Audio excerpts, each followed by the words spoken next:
Hello everyone. आज हम अपने चैप्टर ग्राइंडिंग के पार्ट 2 को कवर करेंगे।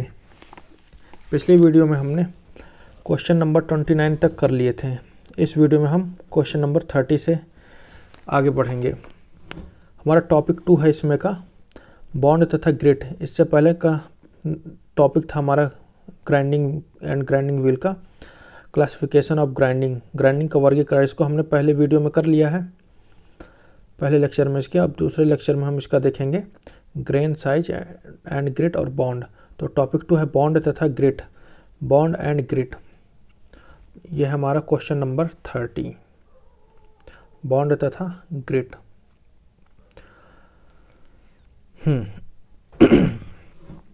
Question number 30, the surface speed of vitrified bond wheel is.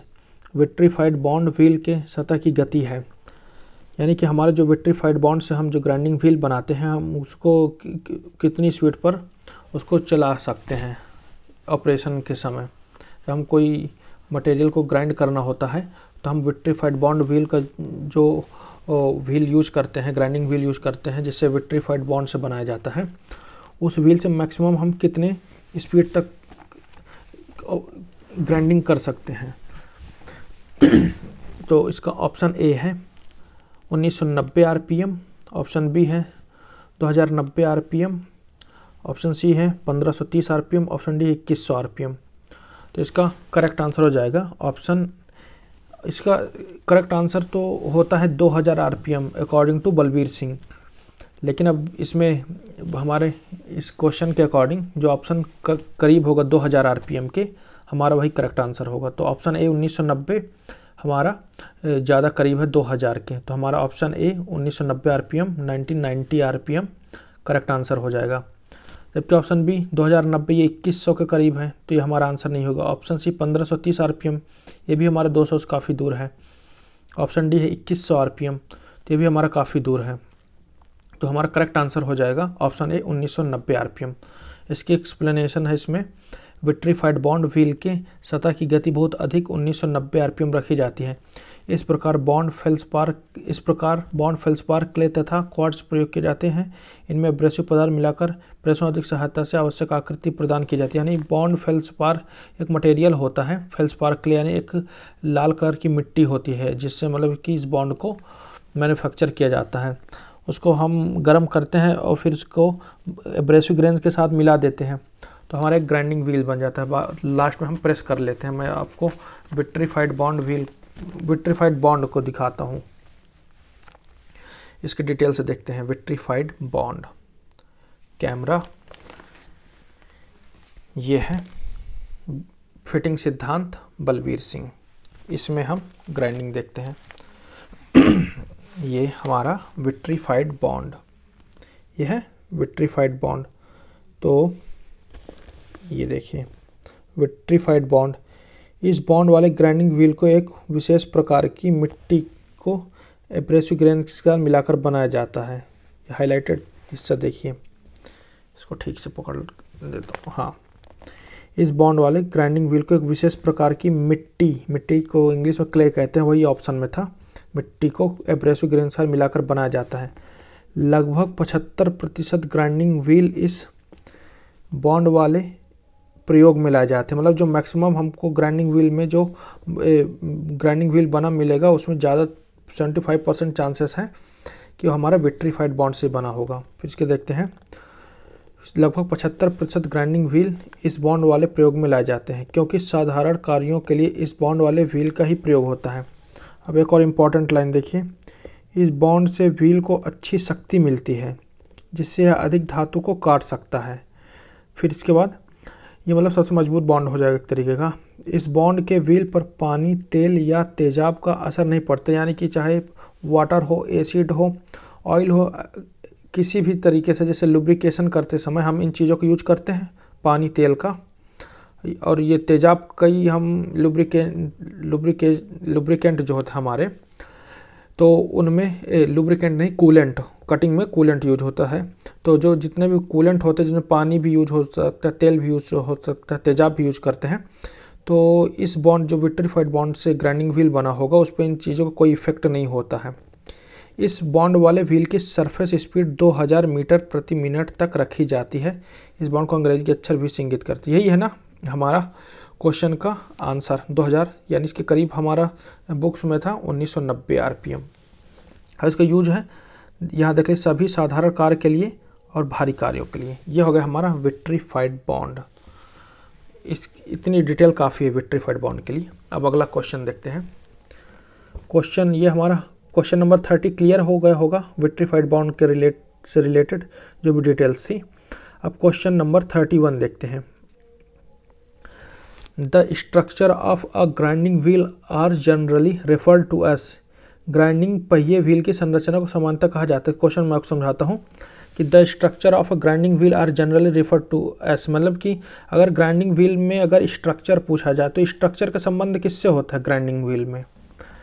तो ग्राइंडिंग व्हील में स्ट्रक्चर का जैसे पूछ दिया इस क्वेश्चन में कि the structure of grinding wheel, अगर पूछता कि the grade of grinding wheel, और स्ट्रक्चर हो गया, ग्रेड हो गया, ग्रेन हो गया, ग्रेन ग्रिट हो गया। ग्रेन ग्रिट तो एक ही होता है, और बॉन्ड वगैरह हो गया। तो इसमें से जैसे स्ट्रक्चर पूछा है तो स्ट्रक्चर का संबंध किससे होगा, ग्रेड होगा, तो उसका संबंध किससे होगा। यह क्वेश्चन कह रहा है कि the structure of a grinding wheel are generally refer to as, यानी कि एक ग्राइंडिंग व्हील में स्ट्रक्चर का किससे संबंध होता है। तो इसके ऑप्शन देखते हैं। इस ग्राइंडर का है लेकिन फिटर का नहीं, लेकिन कोई दिक्कत नहीं। इसमें हो जाएगा पहला ऑप्शन है लॉन्ग एंड शॉर्ट, लंबा और छोटा। Option B dense and open, सघन और खुला। Option C brittle and tough, भंगुर और सुदृढ़। Option D bright and translucent, चमकीला और पारभाषक। तो हम जानते हैं कि हमारा जो ग्राइंडिंग व्हील का स्ट्रक्चर होता है वो हमारा ओपन और डेंस होता है। दो स्ट्रक्चर होते हैं ग्राइंडिंग व्हील का, और ग्राइंडिंग व्हील का स्ट्रक्चर वो होता है कि एब्रेसिव ग्रेन्स की आपस में जितनी दूरी होती है वो उसको स्ट्रक्चर कहते हैं। एक अपघर्षक कण से दूसरे अपघर्षक कण के बीच की दूरी होती है वो हमारे ग्राइंडिंग व्हील की संरचना कहलाती है। तो हमारा ग्राइंडिंग व्हील की इस दो प्रकार की संरचना होती है, डेंस एंड ओपन। अभी मैं इसको एक्सप्लेन करता हूँ, फिर मैं इसको बुक से भी दिखाऊंगा। तो इसको आंसर हो जाएगा हमारा डेंस एंड ओपन, सघन और खुला, जिसमें से हमारा जो ओपन स्ट्रक्चर है, एक होता है डेंस स्ट्रक्चर, एक होता है ओपन स्ट्रक्चर। तो पहले कौन होगा, हमारा स्ट्रक्चर को 1 से 16 नंबर तक दर्शाते हैं, ठीक है। तो स्ट्रक्चर हमारा 1 से 16 नंबर तक हो जाएगा। 1 मिनट, हाँ, स्ट्रक्चर जो होता है वो हमारा 1 से 16 नंबर तक होता है। तो इनमें से डेंस स्ट्रक्चर और ओपन स्ट्रक्चर के नंबर कैसे याद करेंगे। तो इसकी एक ट्रिक बताई थी कि डेंस और ओपन स्ट्रक्चर में आप याद रखेंगे डू से याद रखेंगे, DO डू। तो D फॉर डेंस और O फॉर ओपन। तो डेंस हो जाएगा हमारा 1 से 8 नंबर का हो जाएगा, और ओपन जो होगा हमारा 9 से 16 नंबर हो जाएगा। अब ये चीज़ मैं आपको बुक से दिखाता हूँ। डेंस एंड ओपन, इसका करेक्ट आंसर तो ऑप्शन भी हो जाएगा, डेंस एंड ओपन। स्ट्रक्चर की बात होती है तो स्ट्रक्चर हमारा डेंस एंड ओपन होता है। ग्रेड की बात होती है तो हमारा बॉन्ड से रिलेटेड होता है। ग्रेन की बात होती है तो हमारे एब्रेसिव ग्रेन से संबंधित हो, ग्रेन जिसको ग्रिड कहते हैं। अब इसको हम डिटेल्स को हम बुक से देखते हैं। स्ट्रक्चर ये था, पिछले वीडियो में भी दिखाया था इसको, स्ट्रक्चर किसको कहते हैं। ये सी हमारी यही है, ये फिटिंग सिद्धांत है बलवीर सिंह की, इसमें से दिखाता हूँ। फिर इसके बाद मैं दूसरे बुक से भी दिखाता हूँ। पहले देखते हैं स्ट्रक्चर। ग्राइंडिंग व्हील पर एब्रेसिव ग्रेन्स के बीच में जितना अंतर रखा जाता है वह व्हील का स्ट्रक्चर कहलाता है। स्ट्रक्चर को नंबरों में इंगित करते हैं। ये चीज़ याद रखेंगे, स्ट्रक्चर को किस में इंगित करते हैं, नंबर में, अल्फ़ाबेट में, सिंबल्स में। तो स्ट्रक्चर को नंबरों में इंगित करते हैं, जो कि प्रायः 1 से 16 नंबरों तक होते हैं। अभी बताया था 1 से 16 तक होते हैं। 2 ग्रुप होंगे हमारे, भारतीय स्टैंडर्ड BIS यानी ब्यूरो ऑफ इंडियन स्टैंडर्ड के अकॉर्डिंग इनको 2 ग्रुपों में बांटा गया है, जैसा कि निम्न तालिका में दिखाया गया है। फर्स्ट ग्रुप हो जाएगा डेंस, दूसरा ग्रुप हो जाएगा ओपन। तो जो ग्रुप डेंस होगा 1 से 8 होगा, और उसका यूज होगा हार्ड और ब्रिटल तथा अच्छी फिनिश के लिए। और जो हमारा ओपन स्ट्रक्चर होगा उसका नंबर होता है 9 से 16, और वो उसका यूज होता है सॉफ्ट और टफ मटेरियल के लिए, और गहरा कट जब करना होता है तो वहाँ पर हम ओपन स्ट्रक्चर का यूज करते हैं। ये चीज़ याद रखेंगे। देखिए ट्रिक बताई थी, डेंस ओपन डू, तो D से डेंस, O से ओपन। इसे याद रखेंगे कि पहले ओपन होगा कि पहले डेंस होगा, तो कन्फ्यूजन में यहाँ पर से क्लियर रहेगी अगर इस ट्रिक को याद कर लेंगे। डी से डेंस, ओ से ओपन। फिर नंबर में ये चीज़, ये थोड़ा सा कनेक्टिंग पॉइंट है। नंबर में, अंकों में किसको, स्ट्रक्चर को नंबर में दर्शाते हैं, ना कि अल्फ़ाबेट में। अंकों में 1 से 16 कुल 2 ग्रुप होते हैं।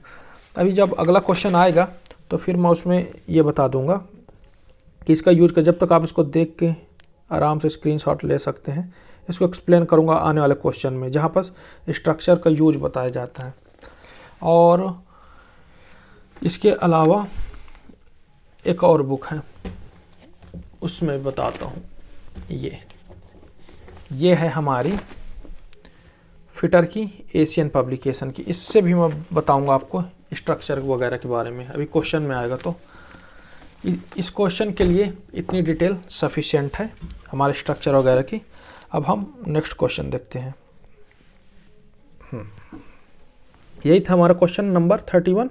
इसका करेक्ट आंसर हो गया। स्ट्रक्चर की बात होती है तो डेंस और ओपन होते हैं, और नंबर में 1 से 16 होंगे, और 2 ग्रुप होंगे ब्यूरो ऑफ इंडियन स्टैंडर्ड के अकॉर्डिंग। डी, एक होगा डेंस होगा, दूसरा होगा ओपन। ठीक है, ये अब इसकी एक्सप्लेनेशन देख लीजिए। आंसर भी, ग्राइंडिंग व्हील में एक ग्रिट से दूसरे ग्रिट तक की दूरी भिन्न भिन्न होती है। ग्रिट मतलब ग्रेन, जो अब घर्षी कण नहीं होता उसको ग्रिट भी कहते हैं, ग्रेन या ग्रिट। व्हील की ही बनावट उसका स्ट्रक्चर कहलाती है। यह है, यहाँ पर देखिए, ये 2 प्रकार के, तो ओपन 1 से 8 तक और डेंस 9 से 15 तक। 1 मिनट, ये देखिए बुक्स में गलत है, यही चीज़ बता रहा था, ये गलत है। 1 मिनट, इसको हाईलाइट कर देते हैं, इसको लाल कलर से, गलत है तो उस पर क्रॉस भी कर देते हैं हाईलाइट में, ये क्रॉस। ठीक है, अभी बताते हैं कि एक ओपन जो होता है वो 1 से 8 तक होता है, डेंस 9 से 15 तक होता है, ये गलत है। जबकि हमारा D4 याद किए हैं अभी हम लोगों ने ट्रिक, कि पहले D होता है फिर O होता है, यानी पहले डेंस होगा फिर ओपन होगा। जो डेंस होगा वो हमारा 1 से 8 नंबर तक होता है, ना कि ओपन। यहाँ पर क्या कह रहा है, ओपन 1 से 8, ये गलत है। ठीक है, एरर है बुक में, मैं इसको एक बार फिर से क्लियर कर देता हूँ। ये अपनी बलवीर सिंह से, ये देखिए डेंस स्ट्रक्चर दिख रहा है आपको, ये देखिए यह है डेंस स्ट्रक्चर, और ये हो जाएगा हमारा ओपन स्ट्रक्चर। पेन नहीं लाऊंगा सामने तो पेन में फोकस हो जाता कैमरा का। तो ये डेंस है, एक ओपन है। तो 1 से 8 नंबर तक हमारा डेंस होता है और 9 से 16 नंबर तक हमारा ओपन होता है। तो बुक्स में क्या था, कहाँ है हमारी ये महान book fitter trade youth publication की, यही है, इसी का PDF है, दिखा देता हूँ इसमें फिर से। क्वेश्चन पेज नंबर इसमें का 206 है, तो 206 आ जाओ। ये देखिए क्वेश्चन नंबर कौन था, ये देखिए यही था, ओपन 1 से 8 तक और डेंस 9 से 15 तक। जबकि इसको यहाँ बुक है मेरे पास, तो इसमें मैं करेक्ट कर देता हूँ। पहला हो जाएगा डेंस, DENSE डेंस, डेंस हो जाएगा 1 से 8 तक, और ओपन हो जाएगा ओपन 9 से 16। ये नहीं, देख लीजिए, ठीक है। हाँ, इसको आपको इस तरह से मैं समझा सकता हूँ। कहाँ है हमारी वाली बुक, फिर से एक चीज़ ये कि ये देखिए फिर से, एक जो नंबर है ये समझ लीजिए उनके गैप हैं, जो ग्रिट है ना, ग्रेन अब घर्षी कण होते हैं, उनके बीच गैप है। देखिए 1 mm, 2 mm, 3 mm, 4 mm, 5 mm, 6 mm, 7 mm, 8 mm। यानी कि अगर 2 अब घर्षी कण है, देखिए जैसे यहाँ पर से घने घने ज़्यादा है तो इनके बीच कम mm का गैप है, यानी कि 1 से लेकर 8 mm तक के बीच गैप होगा। इसलिए हमारा डेंस यानी सघन, डेंस को हिंदी में सघन बोलते हैं ना, घना जो होता है, तो हमारा ये आपस की दूरी एकदम कम होगी तो हमारा डेंस हो जाएगा। अब ये देखिए 2 ग्रिट या ग्रेन के बीच में अगर 9 mm, 10 mm, 11 mm, 12 mm, यानी कि हमारे ये जो अब घर्षी ग्रेन होंगे उनके बीच एक यहाँ है तो एक यहाँ है तो एक यहाँ है, तो इसके बीच डिस्टेंस ज़्यादा होगा, तो इसलिए ओपन स्ट्रक्चर हो जाएगा। इस तरह से इसको याद रख सकते हैं। अब देखते हैं नेक्स्ट क्वेश्चन। तो ये बुक में यहाँ पर गलत था एक। अब इसमें देखते हैं question number 32। The open structured wheels are use to grind हाँ, इस क्वेश्चन में हम फिर से यही ग्रेन स्ट्रक्चर के बारे में डिटेल से डिस्कस करेंगे कि स्ट्रक्चर के जो ओपन स्ट्रक्चर व्हील होते हैं और या डेंस स्ट्रक्चर व्हील होते हैं तो उनका यूज किस तरह की मटेरियल की ग्राइंडिंग के लिए किया जाता है। तो फिर से एक बार क्वेश्चन पढ़ते हैं। The open structured wheels are use to grind, यानी ओपन स्ट्रक्चर वाले व्हील का उपयोग किस प्रकार की धातु को ग्राइंड करने के लिए किया जाता है। खुला ढांचा पहिया को ग्राइंड करने के लिए प्रयोग, हिंदी छोड़िए, ओपन मैं बता दे रहा हूँ। ओपन स्ट्रक्चर का जो व्हील होता है एक डेंस स्ट्रक्चर का व्हील होता है। तो क्वेश्चन में कह रहा है कि ओपन स्ट्रक्चर वाले ग्राइंडिंग व्हील का प्रयोग किस प्रकार की धातु की ग्राइंडिंग करने के लिए, मेटल की ग्राइंडिंग करने के लिए करते हैं। Option A hard and brittle material, सख्त और भंगुर सामग्री। Option B plastic material, plastic सामग्री। Option C soft and ductile material, मृदु और तन्य सामग्री। ऑप्शन डी टाइटेनियम मटेरियल, यानी टाइटेनियम सामग्री। इसकी बुक्स के आंसर देखने से पहले हम अपने डिस्कस करते हैं, फिर बाद में देखेंगे इसका आंसर। ये देखिए, अभी जस्ट लास्ट क्वेश्चन में स्ट्रक्चर के बारे में डिस्कस किया है कि एक डेंस स्ट्रक्चर होता है और एक ओपन स्ट्रक्चर होता है। तो अब यहाँ पर डेंस और ओपन स्ट्रक्चर के यूज देख लीजिए। डेंस स्ट्रक्चर वाले ग्राइंडिंग व्हील प्रायः हार्ड और ब्रिटल धातुओं और ऐसे कार्यों पर प्रयोग में लाए जाते हैं जहाँ पर स्मूथ फिनिश लानी होती है, ठीक है। और इसके बाद देखिए, ओपन स्ट्रक्चर वाले ग्राइंडिंग व्हील प्रायः सॉफ्ट और टफ धातु और ऐसे कार्यों पर प्रयोग में लाए जाते हैं जिन पर अधिक गहरा कट लेना होता है, ठीक है। ओपन स्ट्रक्चर का हो गया और डेंस स्ट्रक्चर का हो गया। तो यहाँ पर देखिए स्मूथ फिनिश, जहाँ पर हमको बहुत स्मूथ फिनिश लानी होती है सरफेस पे, और या फिर कठोर और भंगुर धातुओं की, हार्ड एंड ब्रिटल धातु की जब हमको ग्राइंडिंग करनी होती है तो वहाँ पर डेंस स्ट्रक्चर का यूज करेंगे। और दूसरा होता है हमारा ओपन स्ट्रक्चर। तो ओपन स्ट्रक्चर का की पॉइंट याद रखिए, गहरा कट, जब हमको डेप्थ कट लेना होता है ना, अधिक गहरा कट लेना हो, एक चीज़ ये होगी। दूसरा मुलायम और चिम्मड़ यानी सॉफ्ट एंड टफ मटेरियल की ग्राइंडिंग करनी होती है तो वहाँ पर हमको ओपन स्ट्रक्चर यानी खुला संरचना वाला ग्राइंडिंग व्हील का यूज किया जाता है। इसका रीज़न बताता हूँ, एक मिनट।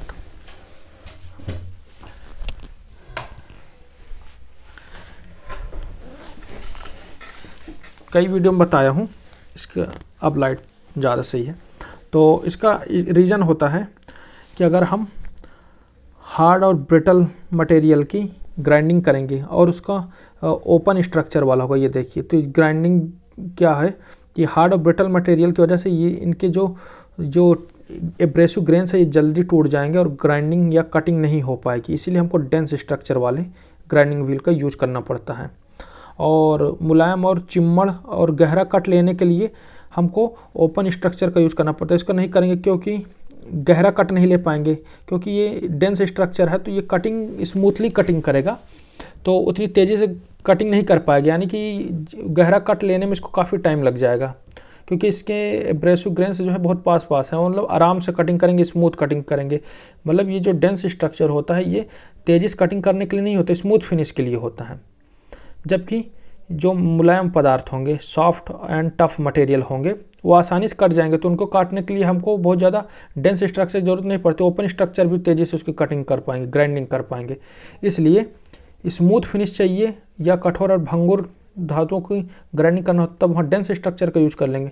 जहाँ गहरा कट लेना होता है, मुलायम और चिम्मड़ धातुओं की ग्राइंडिंग करनी होती है, वहाँ पर ओपन स्ट्रक्चर करते हैं। नॉर्मली आप देखोगे जैसे हम लोहा काटते हैं तो लोहा काटने की जो हेक्सा ब्लेड होती है उसके दांते देखिए आसपास कितने करीब करीब होते हैं, वो भी एक तरीके का डेंस स्ट्रक्चर हो गया। और जब हमको लकड़ी काटना होता है तो लकड़ी काटने वाली जो आरी होती है उसके दांतों को देखिए, उसके बीच में कितना गैप होता है, क्योंकि वो सॉफ्ट मटेरियल की कटिंग कर रहा है। सॉफ्ट यानी ओपन रहेंगे उसके दांते ज़्यादा, तो इसके लिए ओपन स्ट्रक्चर वाले ग्राइंडिंग व्हील का यूज करेंगे, गहरा कट मुलायम और चिम्मड़ धातुओं के लिए। अब ये चीज़ इसमें, यही चीज़ इसमें एशियन वाली बुक में भी है। यहीं पे ये देखिए, आपको दूसरी बुक से दिखा देता हूँ। ये बुक्स कौन सी है उसका मैं आपको दिखा देता हूँ। कवर ये है हमारी, देख लीजिए, ये बुक है फिटर की, एशियन की। तो इसी बुक का ये है पेज है ये, कि सघन संरचना यानी डेंस स्ट्रक्चर कठोर और भंगुर धातुओं की ग्राइंडिंग व स्मूथ फिनिश के लिए उपयुक्त होता है, जबकि ओपन स्ट्रक्चर सॉफ्ट और टफ धातु की ग्राइंडिंग व अधिक धातु को दूर करने के लिए उपयुक्त होता है। ये देखिए यहाँ पास लिखा हूँ की पॉइंट, डेंस स्ट्रक्चर हार्ड और ब्रिटल धातु की ग्राइंडिंग में व स्मूथ फिनिशिंग में। फिर दूसरा हमारा है वो हो जाएगा ओपन स्ट्रक्चर, तो इसका हम यूज़ करते हैं सॉफ्ट और टफ धातु की ग्राइंडिंग में हैवी कट में, गहरा कट लेने में। कॉन्सेप्ट सेम है, इसलिए ये और राइटर तो वही है, बलवीर सिंह और GS सेठी, और ये बुक सिर्फ ओनली बलवीर सिंह की है, तो वही कॉन्सेप्ट है। अब हम अगला क्वेश्चन देखते हैं। तो ये ओपन स्ट्रक्चर वाला जो क्वेश्चन नंबर 32 था, ये क्वेश्चन आपको एकदम बेसिक से जड़ से क्लियर हो चुका होगा कि ओपन स्ट्रक्चर का व्हील हमारा किसके लिए हो, किस प्रकार के मटेरियल के ग्राइंडिंग के लिए होता है। तो हमारा हो जाएगा ये सॉफ्ट एंड डक्टाइल मटेरियल, यानी ऑप्शन सी। इसका ऑप्शन देख लेते हैं पहले। The open structured wheel are use to grind, खुला ढांचा पहिया को ग्राइंड करने के लिए प्रयुक्त होता है। A hard and brittle material के लिए, ऑप्शन बी प्लास्टिक मटेरियल के लिए, option C soft and ductile material के लिए, ऑप्शन डी टाइटेनियम मटेरियल के लिए। तो हमारा करेक्ट आंसर क्या हो जाएगा? सॉफ्ट एंड डक्टाइल मटेरियल के लिए ओपन स्ट्रक्चर, और डेंस स्ट्रक्चर हो जाएगा हार्ड एंड ब्रिटल मटेरियल के लिए। क्लियर होगा कॉन्सेप्ट। अगले क्वेश्चन को देखते हैं। यहाँ पर क्वेश्चन 32 की ये एक्सप्लेनेशन है, देख लीजिए। खुला ढांचा ओपन स्ट्रक्चर, पहिया को ग्राइंड करने के लिए और तन्य सामग्री का प्रयोग किया जाता है। व्हील पर एब्रेसिव गियर दूर दूर खुला स्ट्रक्चर तथा पासपोर्ट रहने पर डेंस माना जाता है स्ट्रक्चर 170 नंबर तक। अब ये देखिए, कठोर धातु को ग्राइंड करने वाले ग्राइंडिंग व्हील का बॉन्ड नर्म तथा नर्म धातु ग्राइंड करने वाले ग्राइंडिंग व्हील का बॉन्ड कठोर रखा जाता है। खैर, इस क्वेश्चन बॉन्ड की बात नहीं थी, वो अपना कॉन्सेप्ट बुक से क्लियर होगा। इसको आप आराम से स्क्रीनशॉट लेकर पढ़ते रहिए। अब क्वेश्चन नंबर 33 देखते हैं। The correct sequence of operations to get a very precise hole is, एक बहुत सूक्ष्म छेद बनाने के लिए प्रचालन का सही क्रम है। थोड़े से कॉन्सेप्ट क्लियर होंगे तो इस क्वेश्चन का आंसर आसानी से कर लेंगे कि सबसे पहला ऑपरेशन कौन सा होता है? हमारा ड्रिलिंग होता है, तो ऑप्शन सी तो हट ही जाएगा। होनिंग तो होते नहीं है। बहुत प्रिसाइज होल बनाने के लिए हम सबसे पहले ड्रिल करते हैं, फिर ड्रिल के बाद हम कौन सा ऑपरेशन करते हैं? ड्रिल के बाद हम करते हैं रीमिंग। रीमिंग करते हैं किससे? रीमर से करते हैं। तो रीमिंग में क्या होता है कि जो हमारा होल होता है, जो ड्रिल्ड होल होता है, उसको फिनिश करने के लिए करते हैं रीमर। फिर होनिंग, तो ये होनिंग और ज़्यादा फिनिश कर देगी। जबकि ऑप्शन ए जो है वो ड्रिल, यहाँ इंग्लिश मत देखिए, इंग्लिश में दोनों चीज़ रिपीट हो गई, ऑप्शन ए और ऑप्शन बी। तो ड्रिल टैप होनिंग, तो टैपिंग तो हम थ्रेड करने के लिए करते हैं, इंटरनल थ्रेड यानी आंतरिक चूड़ी काटने के लिए, आंतरिक चूड़ी बनाने के लिए हम टैप को यूज़ करते हैं। तो यहाँ पर हमको बहुत सूक्ष्म छेद बनाने की बात की गई है, प्रिसाइज होल। तो प्रिसाइज होल के लिए ड्रिल के बाद रीमिंग करते हैं, नॉट टैपिंग। टैपिंग होता है इंटरनल थ्रेड्स बनाने के लिए, यानी आंतरिक चूड़ियाँ बनाने के लिए। तो हमारा करेक्ट आंसर हो जाएगा ऑप्शन बी। प्रिसाइज होल बनाने के हमारे ऑपरेशंस का कौन सा सीक्वेंस होगा सही एकदम? Option B, drilling, reaming, honing. यह हो गया ऑप्शन बी हमारा करेक्ट आंसर होगा। ये इसकी डिटेल्स आप आराम से पढ़ सकते हैं। नेक्स्ट क्वेश्चन देखते हैं, question number 34। The structure of a grinding wheel represent, यानी ग्राइंडिंग व्हील की संरचना क्या प्रदर्शित करती है, कि किस चीज़ का प्रतिनिधि करती है? ग्राइंडिंग पहिए की संरचना का प्रतिनिधि करता है।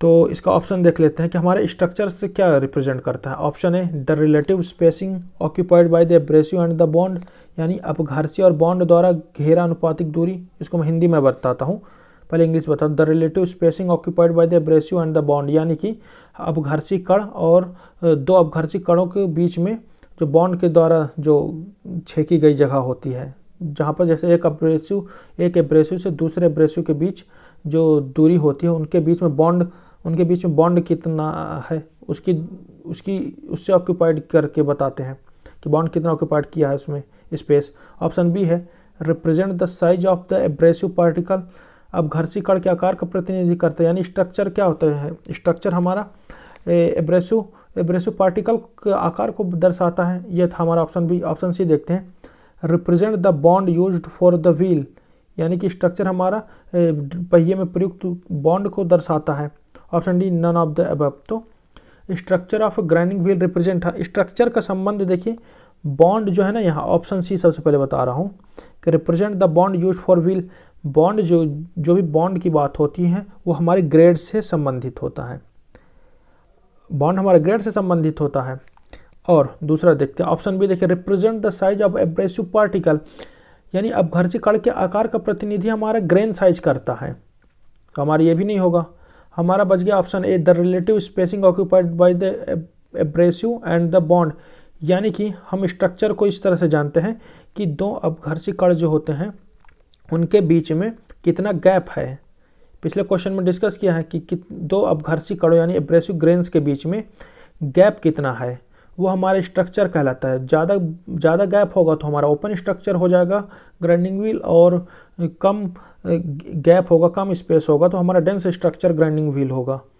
तो इसका करेक्ट आंसर हो जाएगा option number A, the relative spacing occupied by the abrasive and the bond, अपघर्षी और बॉन्ड द्वारा घेरा अनुपातिक दूरी। तो हमारा ये स्ट्रक्चर का संबंध तो हमारा अपघर्षी कणों के बीच की दूरी से होता है, जबकि ग्रेड का संबंध हमारा बॉन्ड से होता है और ग्राइंडिंग व्हील की कठोरता से होता है। कठोरता प्रोपोर्शनल है बॉन्ड के ही, अगर बॉन्ड कठोर होगा तो ग्राइंडिंग व्हील कठोर बनेगा उससे। तो इसका करेक्ट आंसर हो जाएगा the structure of a grinding wheel represent, यानी कि हमारा ग्राइंडिंग व्हील का स्ट्रक्चर रिप्रेजेंट करता है relative spacing occupied by the abrasive and the bond, यानी कि अपघर्षक कणों और बॉन्ड के बीच की दूरी ही हमारे स्ट्रक्चर को रिप्रेजेंट करती है। ये हो गया क्वेश्चन। इसकी एक्सप्लेनेशन देखते हैं। ग्राइंडिंग पहिए की संरचना जो अपघर्षक बॉन्ड द्वारा अनुपातिक दूरी का प्रतिनिधि करता है।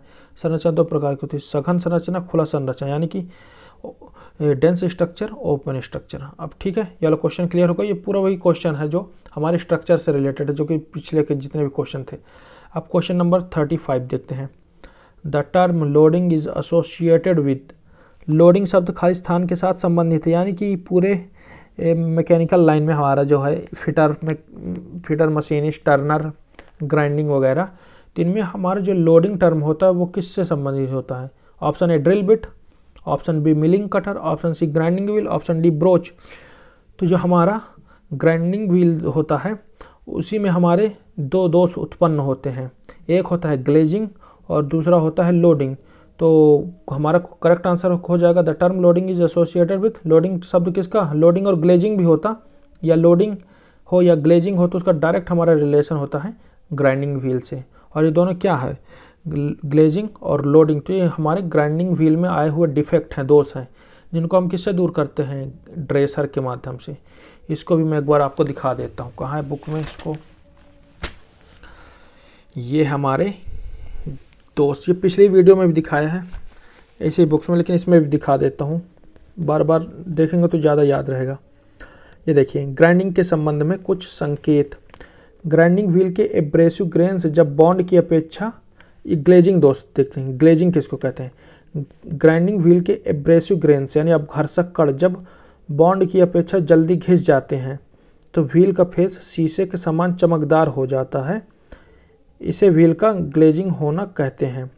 अधिक फाइन ग्रेन्स या अधिक हार्ड बॉन्ड वाले व्हील होने के कारण प्राय ग्लेजिंग हो जाती है, यानी कि ग्राइंडिंग व्हील में हमारा ग्लेजिंग दोष कैसे उत्पन्न होगा, जब ये हमारा एब्रेसिव ग्रेन जो अपघर्षक कण होते हैं वो जल्दी घिस जाते हैं बॉन्ड की अपेक्षा, तो हमारा व्हील का फेस कैसे हो जाता है, शीशे के समान चमकदार हो जाता है। यानी कि यहाँ पर जो देखिए ये जो फेस है यहाँ पर कटिंग एज खत्म हो गए हैं, लेकिन जो बॉन्ड होगा वो हमारा ज़्यादा हार्ड बॉन्ड रहा होगा, इसलिए वो अपनी जगह नहीं छोड़ रहा है। जबकि हमारे एब्रेसिव ग्रेन्स तो मटेरियल की ग्राइंडिंग करते हुए घिस चुके हैं, तो एब्रेसिव ग्रेन्स तो घिस चुके हैं, लेकिन जो हमारा ग्राइंडिंग व्हील जिस बॉन्ड से बना है वो बॉन्ड ज़्यादा ही हार्ड है, वो अभी तक नहीं घिसा है।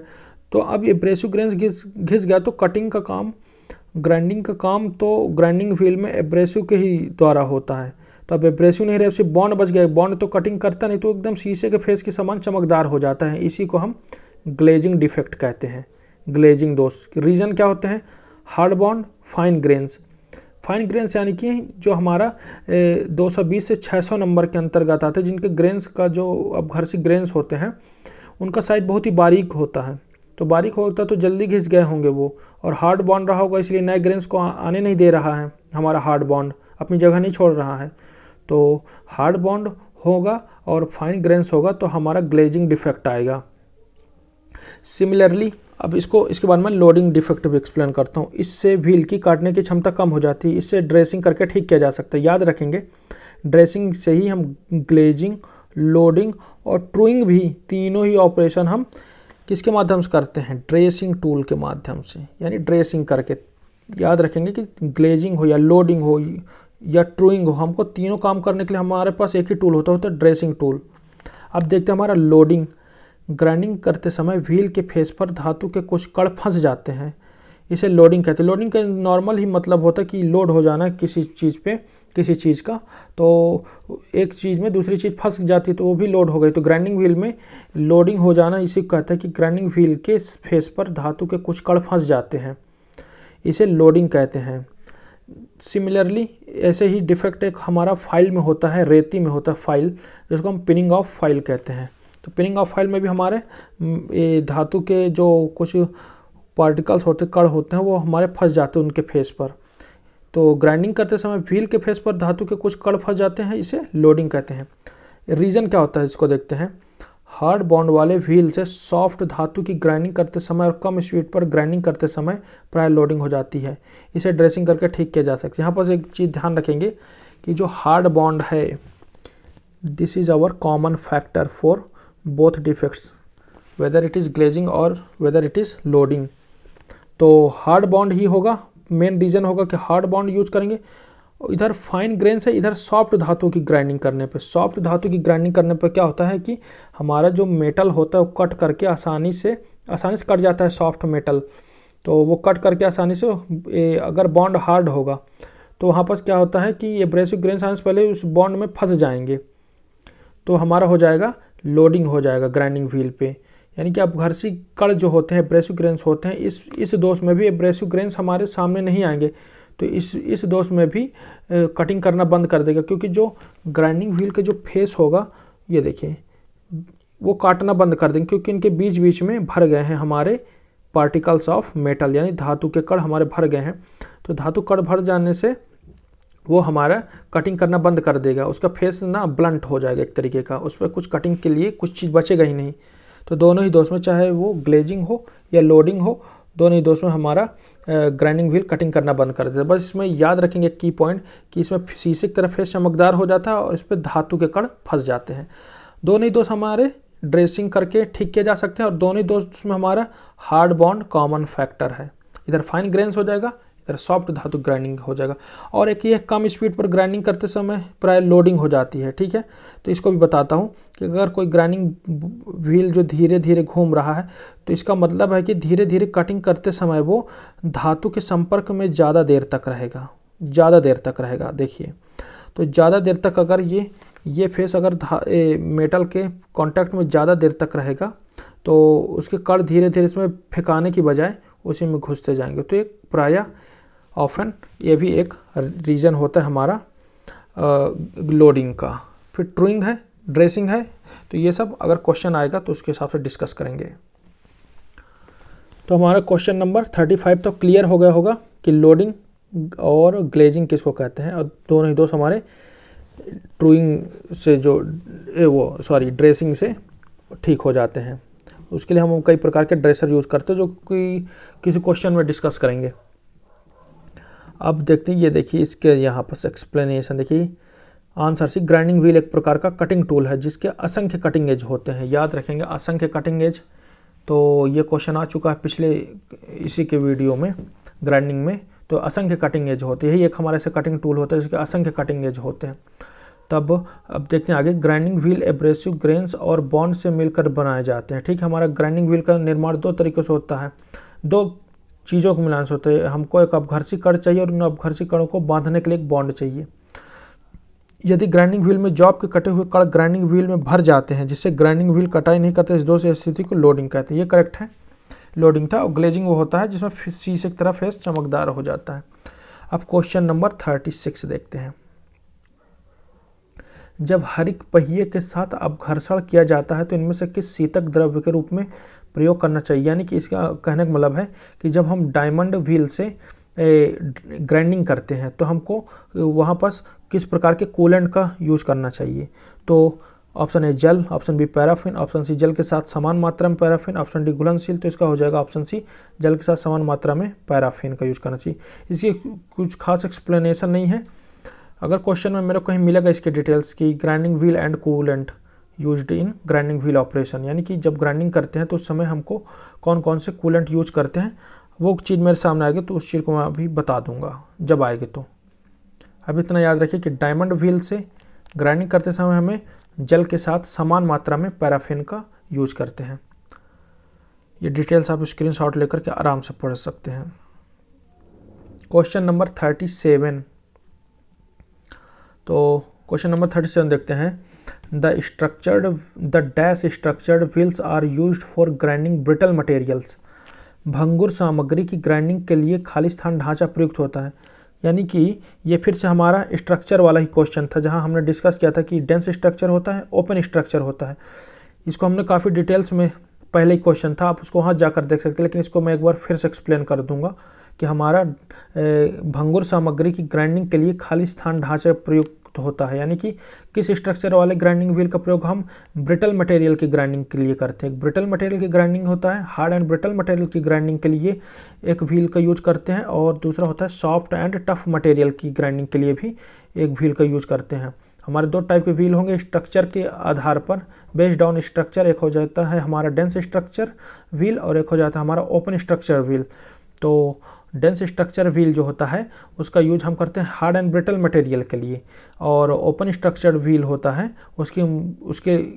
उससे हम ग्राइंडिंग करते हैं सॉफ्ट एंड टफ मटेरियल की ग्राइंडिंग करने के लिए करते हैं, और थोड़ा सा डेप्थ ऑफ कट अधिक होता है उसमें। तो इसका ऑप्शन देखते हैं, डेंस व्हील सघन पहिया, ऑप्शन बी ओपन व्हील खुला पहिया, option see any of the above उपरोक्त में से एनी ऑफ द अबव उपरोक्त में से कोई एक, option D none of the above उपरोक्त में से कोई भी नहीं। तो हम जानते हैं कि भंगुर सामग्री यानी ब्रिटल एंड हार्ड मटेरियल की ग्राइंडिंग के लिए हमको डेंस स्ट्रक्चर का यूज करना पड़ता है। क्यों यूज करते हैं ये मैं आपको पहले बता चुका हूँ कि जो हार्ड एंड ब्रिटल मटेरियल होगा उसको काटने के लिए हमारे थोड़ा सा डेंस स्ट्रक्चर चाहिए। ओपन स्ट्रक्चर होगा तो व्हील हमारा उसकी ग्राइंडिंग नहीं कर पाएगा। ये था इसके एक्सप्लेनेशन। अब देखते हैं क्वेश्चन नंबर 38। भंगुर सामग्री की ग्राइंडिंग के लिए सघन पहिया ढांचे स्ट्रक्चर प्रयोग करते हैं, इसमें एक्सप्लेनेशन नहीं है। क्वेश्चन नंबर 38 देखते हैं।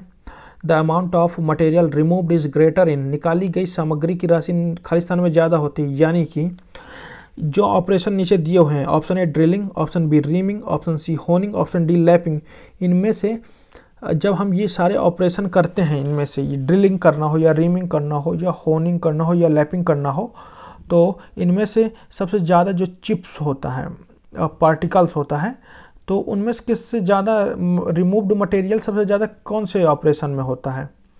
ड्रिलिंग में होगा, रीमिंग में होगा, होनिंग में होगा, लैपिंग में होगा। तो एक चीज़ ध्यान रखिए, ड्रिलिंग को छोड़ करके रीमिंग, होनिंग और लैपिंग, जिसमें से ऑप्शन सी और ऑप्शन डी जो होता है होनिंग और लैपिंग, ये हमारे सरफेस फिनिश के हाई क्लास ऑपरेशन होते हैं। इनमें हम हाई ग्रेड की सरफेस फिनिश प्राप्त करते हैं। यानी कि जब हम हाई ग्रेड की सरफेस फिनिश प्राप्त करते हैं तो वहाँ पे हमको रिमूव्ड मटेरियल बहुत ही कम होगा, कुछ माइक्रोन में होगा, जैसे 0.025 mm। इसी तरह लैपिंग और होनिंग में, जबकि एक रीमिंग जो होता है वो हमारे ड्रिल किए हुए होल को भी फिनिश करता है। एक प्रकार का रीमिंग होता है एक होल को फिनिश करने के लिए, भी एक फिनिशिंग ऑपरेशन हो जाएगा। अब देखते हैं ऑप्शन है ड्रिलिंग। जो ड्रिल की करते हो देखोगे कि कितने सारे उसमें से चिप्स निकलते हैं ड्रिलिंग करने में। सबसे ज़्यादा रिमूव्ड मटेरियल हमारा ड्रिलिंग ऑपरेशन में ही निकलते हैं। तो ड्रिलिंग में निकलेंगे, फिर उसके बाद किस में से निकलेंगे? फाइलिंग में निकलेंगे, फिर उसके बाद किस में निकलेंगे? हो सकता है ग्राइंडिंग में निकलें, क्योंकि फाइलिंग में ज़्यादा निकलते हैं, सबसे ज़्यादा निकलेंगे ड्रिल में निकलेंगे, फिर उसके बाद हमारे फाइलिंग में निकलेंगे, फिर उसके बाद हमारे ग्राइंडिंग में निकलेंगे।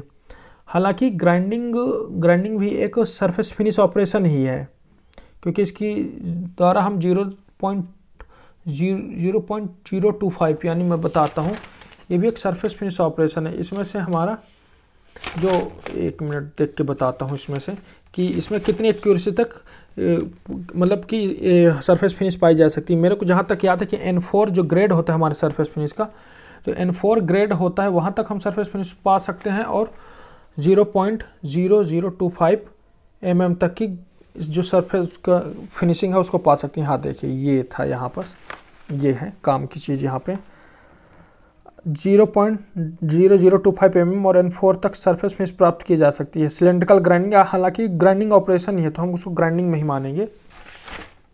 ये हमारा इसी में हो जाएगा। ये थी फिटर एशियन वाली थी, उसमें से बताया हूँ। तो मेरे को याद था कि उसमें N4 ग्रेड तक हम पा सकते हैं और N4 ग्रेड हमारा एक ही सरफेस फिनिश वाले ऑपरेशन में आता है। तो ग्राइंडिंग भी हमारा एक तरीके का फिनिशिंग ऑपरेशन ही होता है। हाँ, मैं इसको भी क्लियर कर देता हूँ। ये देखिए, अभी ये डिस्कस हो रहा था, इसको भी दिखा देता हूँ।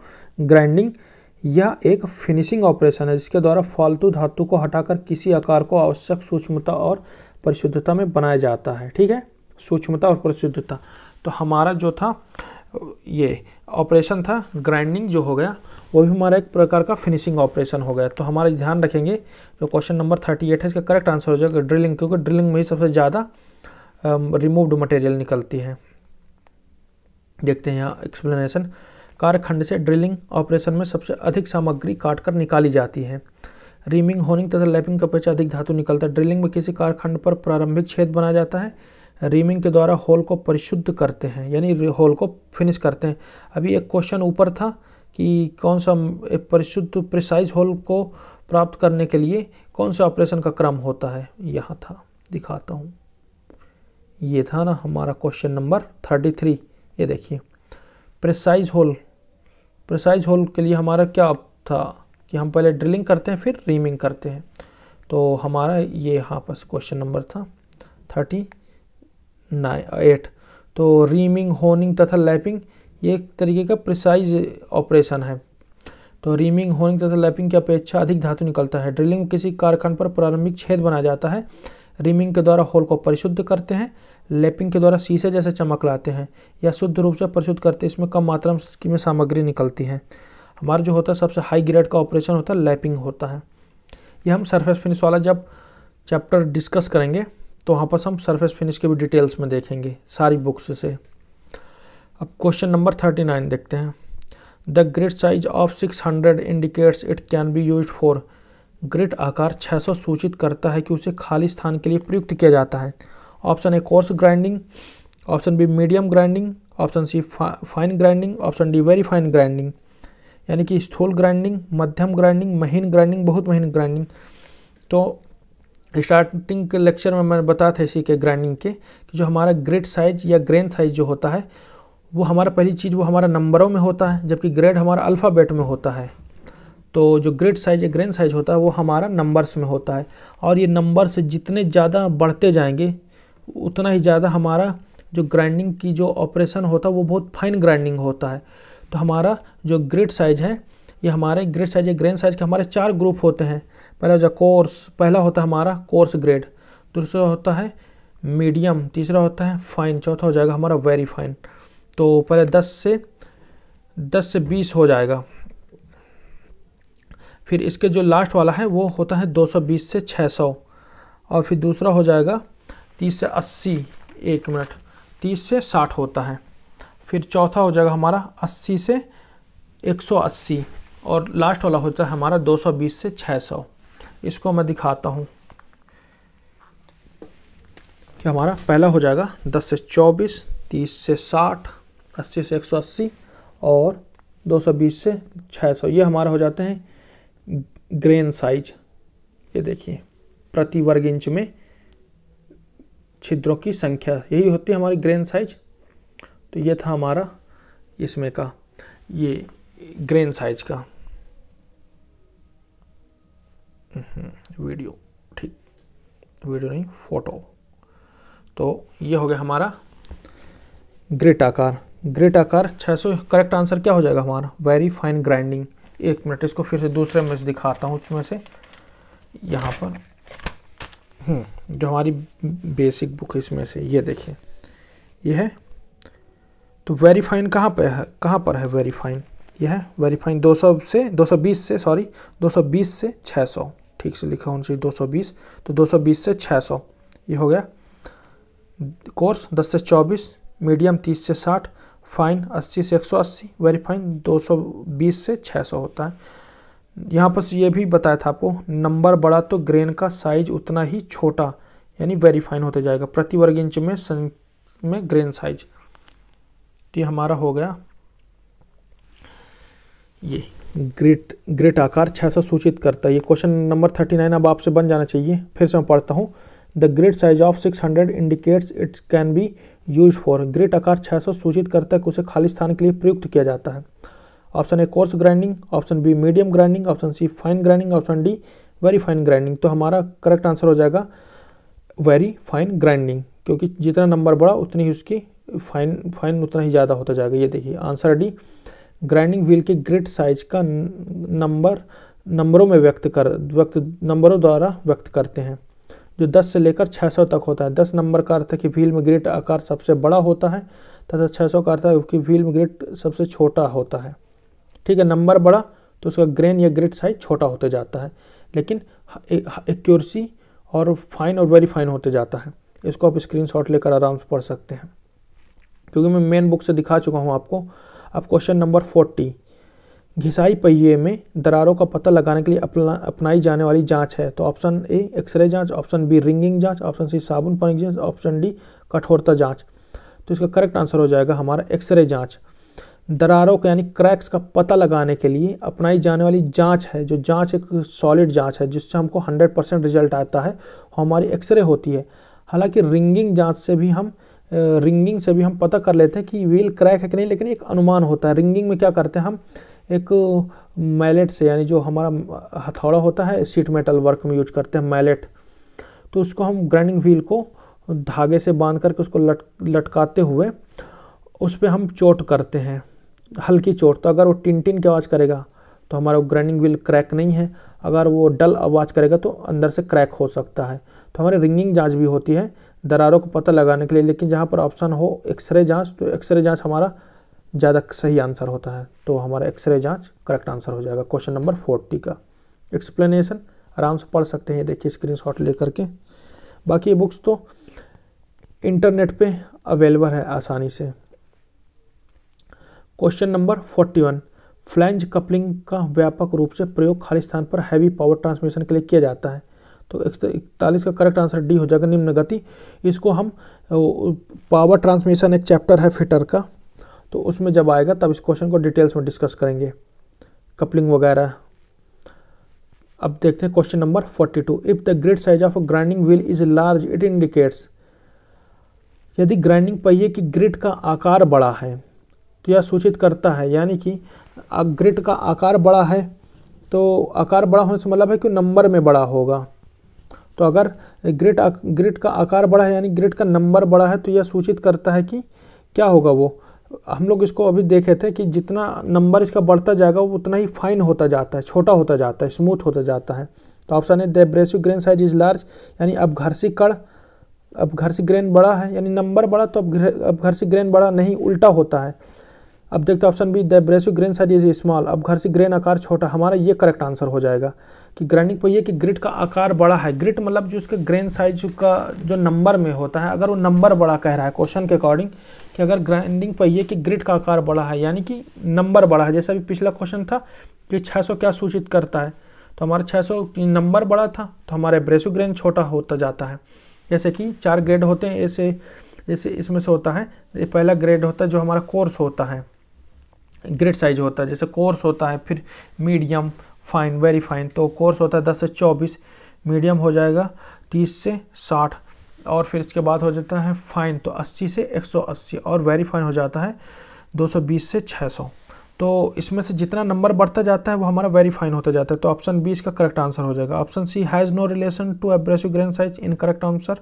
Option D it indicates the diameter of grinding wheel, या ग्राइंडिंग पहिए का व्यास अंकित करते भी नहीं होगा।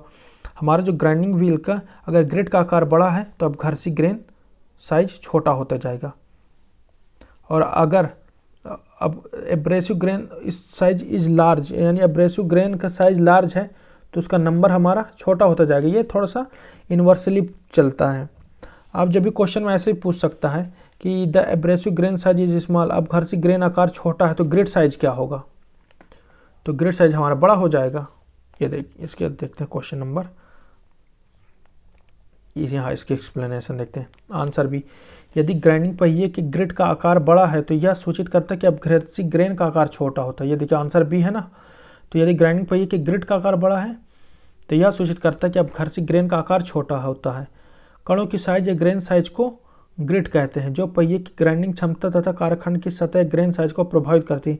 ग्रेन साइज के नंबरों की संख्या बड़ी होगी वह कण उतना ही छोटा होता है। जैसे 600 की साइज का एब्रेसिव कण सबसे छोटा होता है तथा 10 नंबर की साइज का एब्रेसिव कण सबसे बड़ा होता है। ठीक है, इसको उल्टा याद रखेंगे, सिंपल रहेगा, ज़्यादा कन्फ्यूजन नहीं होगी। क्वेश्चन नंबर 43 देखते हैं।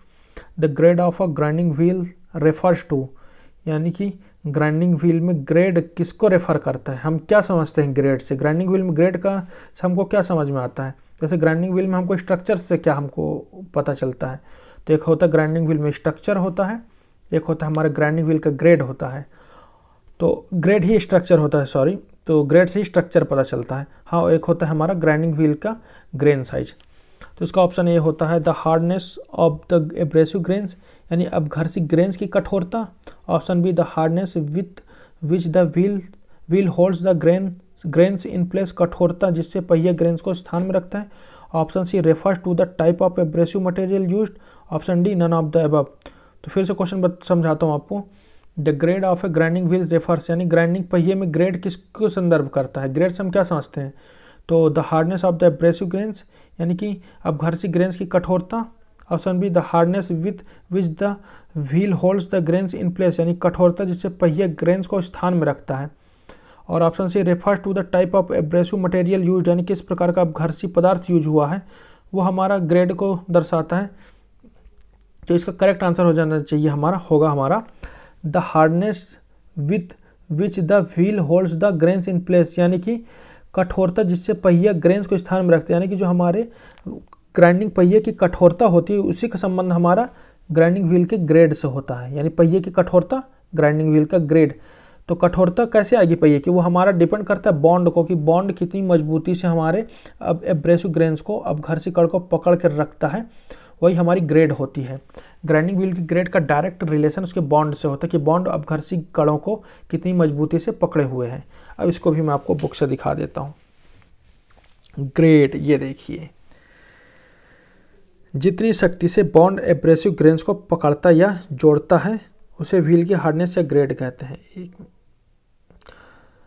ठीक है, जितनी शक्ति से बॉन्ड एब्रेसिव ग्रेन्स को पकड़ता या जोड़ता है, पकड़ता बॉन्ड, देखिए बॉन्ड है ना ग्रेड का भाई, तो जितनी शक्ति से बॉन्ड एब्रेसिव ग्रेन्स को पकड़ता या जोड़ता है उसे व्हील की हार्डनेस या ग्रेड कहते हैं। ग्रेड के अनुसार ए से जेड तक व्हील पाए जाते हैं।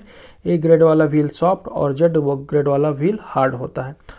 इसमें उल्टा रूल चलता है, हार्ड धातुओं के लिए सॉफ्ट और सॉफ्ट धातुओं के लिए हार्ड ग्रेड का व्हील प्रयोग में लाया जाता है। यहाँ पास इसके देखिए कुछ की पॉइंट्स हो जाएंगे। लेटर्स में ग्रेड हमारा लेटर्स में होगा, यानी अक्षरों में होगा, अंग्रेजी के वर्णमाला के क्वेश्चन भी था एक, ए से जेड में होंगे, जिसमें से देखिए ए से जेड बड़ा दिखाई दे रहा है, ए इज स्मॉलर देन जेड, या फिर जेड इज ग्रेटर देन ए, यानी कि ए ग्रेड का जो हमारा ग्राइंडिंग व्हील होगा वो सॉफ्ट होगा और जेड ग्रेड का हमारा ग्राइंडिंग व्हील होगा वो हार्ड होगा। और मटेरियल किसके लिए यूज करेंगे? इसका जस्ट रिवर्स कर दीजिए। हार्ड होगा तो किस प्रकार के मटेरियल की ग्राइंडिंग करेगा? सॉफ्ट करेगा। और अगर ये सॉफ्ट है तो किस प्रकार के मटेरियल की ग्राइंडिंग करेगा? ये करेगा हार्ड मटेरियल की ग्राइंडिंग करने के लिए परफेक्ट होगा। ये था ग्रेड। ग्रेड के हमारे 22 के अनुसार हमारे 3 ग्रुप में होते हैं, ए से एच, आई से पी, क्यू से जेड। इतना याद रखेंगे, ए से एच, आई से पी, क्यू से जेड। इसको स्क्रीनशॉट चाहे तो ले सकते हैं, ए से एच, आई से पी, क्यू से जेड। आईपी एड्रेस करके भी याद कर सकते हैं। तो हमारा क्वेश्चन 43 का करेक्ट आंसर हो गया ऑप्शन बी, यानी कि the hardness with which the wheel holds the grains in place, यानी कि कठोरता। ग्रेड जहाँ होगा उसका संबंध हमारा सिर्फ डायरेक्ट ग्राइंडिंग व्हील की कठोरता से होता है, जो कि हमारा सिर्फ बॉन्ड के द्वारा आती है कठोरता। अब इसको मैं इसमें सिर्फ दिखा देता हूँ ग्रेड का, जिसमें और थोड़ा सा अच्छे मेरे को एक्सप्लेनेशन लगती है, वो हो जाएगी हमारे एशियन की बुक जो है, उसमें मेरे को ज़्यादा सही लगता है इसका ग्रेड के बारे में। तो ग्रेड कहाँ है इसमें? संरचना, स्ट्रक्चर, ग्रेड। हाँ, ये देखिए डायरेक्ट ये है हमारी फिटर की, एशियन पब्लिकेशन की। तो यही है, देख लीजिए इसका कवर फोटो पूरी सही तरीके से। ये है ग्राइंडिंग व्हील, ठीक है, फिटर है, जिसमें ग्राइंडिंग व्हील के ग्रेड देखते हैं। ये देखिए, ये होती है हमारी एग्जाम ओरिएंटेड डेफिनेशन की। एग्जाम में हमारे इस बुक्स की डेफिनेशन एकदम करेक्ट मैच करती है। तो ग्रेड देखिए, यह मजबूती की होल्डिंग पावर या डिग्री की माप है। यह बॉन्डिंग मटेरियल पर निर्भर करती है, यानी कि होल्डिंग पावर या डिग्री की माप है किसकी, मजबूती की। बॉन्ड की मात्रा व्हील की हार्डनेस या सॉफ्टनेस को निर्धारित करती है। ये चीज़ समझ गए होंगे कि जो बॉन्ड की मात्रा होगी व्हील की हार्डनेस या सॉफ्टनेस को निर्धारित करती है। किसको, हार्डनेस या सॉफ्टनेस। ये देखिए वर्ड पकड़िए, हार्डनेस या सॉफ्टनेस, ठीक है। और जो हमारा क्वेश्चन था उसमें भी तो हमारा यही था, जो क्वेश्चन का करेक्ट आंसर था, the hardness with which the wheel holds the grains in place, यानी कि व्हील जो होता है हमारे ग्रेन्स को पकड़े रखता है, और वो किसके द्वारा पकड़े रखता है, बॉन्ड के द्वारा। जबकि ऑप्शन था the hardness of the abrasive grains.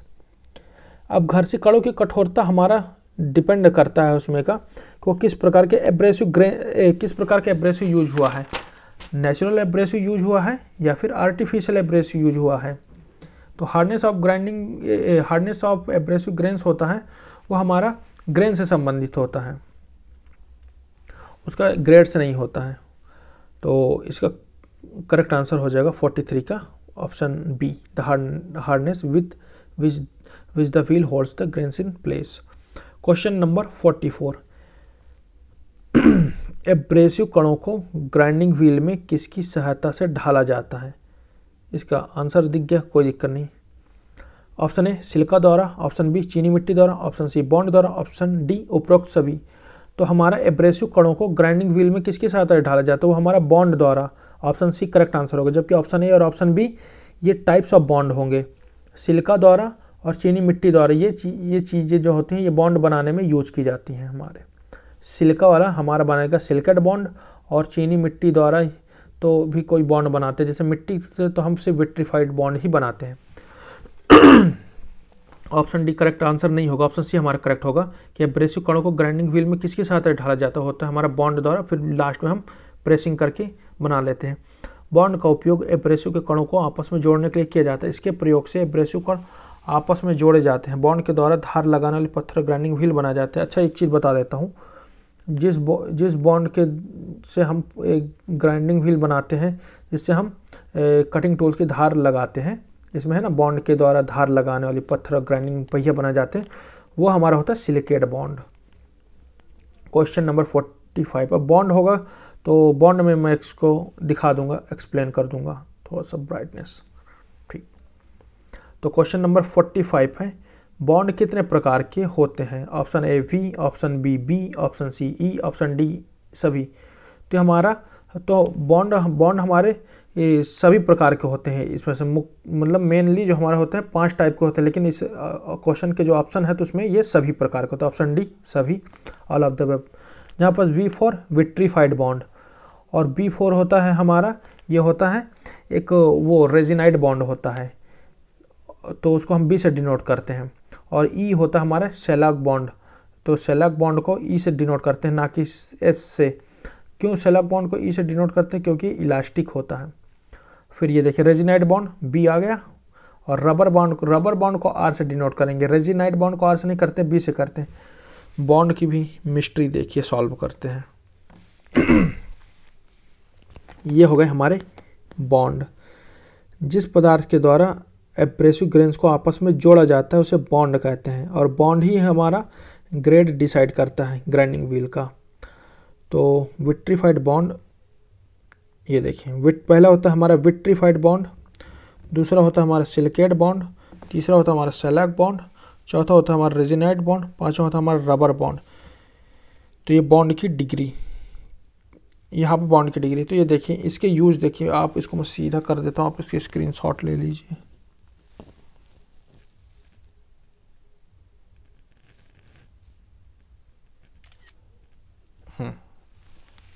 ये देखिए आराम से इसको पढ़ते रहिए।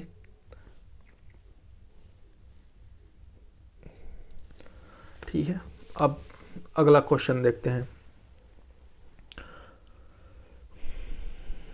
इसमें देखते हैं कितना हो गया। क्या है कि वीडियो की लेंथ ज़्यादा बढ़ जाती है, फिर अपलोड होने में दिक्कत होती है, इसलिए मैं बॉन्ड को डिटेल्स में नहीं डिस्कस करूंगा अभी। सिर्फ इतना, किसी बुक से आप देख सकते हैं बॉन्ड को। अब देखते हैं क्वेश्चन नंबर 46। कितने क्वेश्चन बचे हमारे, 59। ठीक है, 46 से इसको डिस्कस करते हैं। किस बॉन्ड में, क्वेश्चन नंबर 46 देखते हैं, बॉन्ड आएगा तो बॉन्ड को भी डिस्कस कर लेंगे, कोई दिक्कत नहीं है। तो क्वेश्चन नंबर 46 होता है, किस बॉन्ड में बने ग्राइंडर द्वारा जॉब को उच्च फिनिशिंग दी जाती है। Option A rubber bond, option B shellac bond, option C vitrified bond, option D silicate bond. तो शेलैक बॉन्ड होता है, वही हमारी हाई फिनिश के लिए यूज होता है। तो इसकी मैं एक्सप्लेनेशन करता हूँ अभी, उससे पहले इसके बुक्स से देख लेते हैं इसका आंसर। करेक्ट आंसर है बी शेलैक बॉन्ड। फिनिशिंग की बात होगी, शेलैक बॉन्ड होगा। आगे बताते हैं कैसे किसी बॉन्ड के की पॉइंट को पकड़ेंगे कि किसी किसी बॉन्ड में किस चीज़ के लिए यूज किए जाते हैं, वो उसको देखते हैं। पहले इसको देखते हैं इसमें कि ऑप्शन बी शेलैक बॉन्ड, इस बॉन्ड वाले ग्राइंडिंग व्हील को शुद्ध शेलैक और एब्रेसिव ग्रेन्स को मिलाकर बनाया जाता है। इस बॉन्ड वाले ग्राइंडिंग व्हील का प्रयोग हल्के कार्यों के लिए और अधिक फिनिश लाने के लिए किया जाता है। इसे ई से प्रदर्शित करते हैं। इसके याद रखेंगे, ये किस लिए करते हैं, इस बॉन्ड वाले ग्राइंडिंग व्हील का प्रयोग हल्के कार्यों के लिए और अधिक फिनिश लाने के लिए किया जाता है। रुकिए, इसको हाईलाइट करते हैं, इसको थोड़ा सा कलर को एकदम लाइट करते हैं, एकदम लाइट, ताकि हाईलाइट हो सके। डन। तो शेलैक बॉन्ड का क्या यूज है, इस बॉन्ड वाले ग्राइंडिंग व्हील का प्रयोग हल्के कार्यों के लिए और अधिक फिनिश लाने के लिए किया जाता है। ठीक है, ये भी सही नहीं है, इससे रहने देते हैं। तो हमारा इतना क्लियर हो गया होगा कि शेलैक बॉन्ड का प्रयोग हम हल्के कार्यों के लिए और अच्छी फिनिश लाने के लिए किया जाता है। कहाँ गया PDF, फिटर यूथ बुक, यही थी, पेज नंबर 206 था।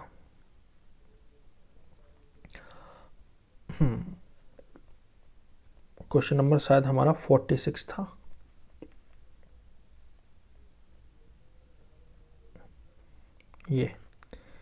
ये होगा, किस बॉन्ड में बने ग्राइंडर द्वारा जॉब को उच्च फिनिशिंग दी जा सकती है। तो हमारा हो जाएगा शेलैक बॉन्ड। ऑप्शन ए देखिए रबर बॉन्ड। तो रबर बॉन्ड हमारा ये पार्टिंग ऑफ में यूज होता है। ये पतले रबर बॉन्ड से हमारे जो भी ग्राइंडिंग व्हील बनाए जाते हैं वो काफ़ी उनकी मोटाई कम होगी, यानी पतले होंगे, और उनका यूज हमारा स्लॉटिंग के लिए होगा और पार्टिंग ऑफ करने के लिए होगा, यानी कि किसी मेटल की कटिंग करने के लिए होगा।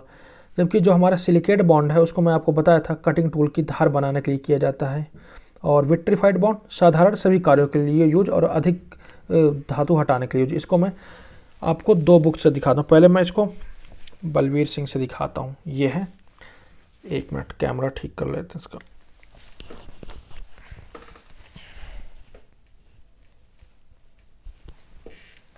ये हमारा, पहले इस बुक से देखते हैं फिटिंग सिद्धांत, ये बलवीर सिंह की। फिर इसके बाद हम देखेंगे अपनी ये इसमें से एशियन से, क्योंकि MCQ का कोई ABCD करने कोई मतलब नहीं होता जब तक उसकी डिटेल थ्योरी नहीं हो। तो वो तो बहुत सारे मान लीजिए आपके YouTube चैनल पे मिल जाएंगे, तो उसका कोई मतलब नहीं होता, फर्जी वाले वीडियो होते हैं।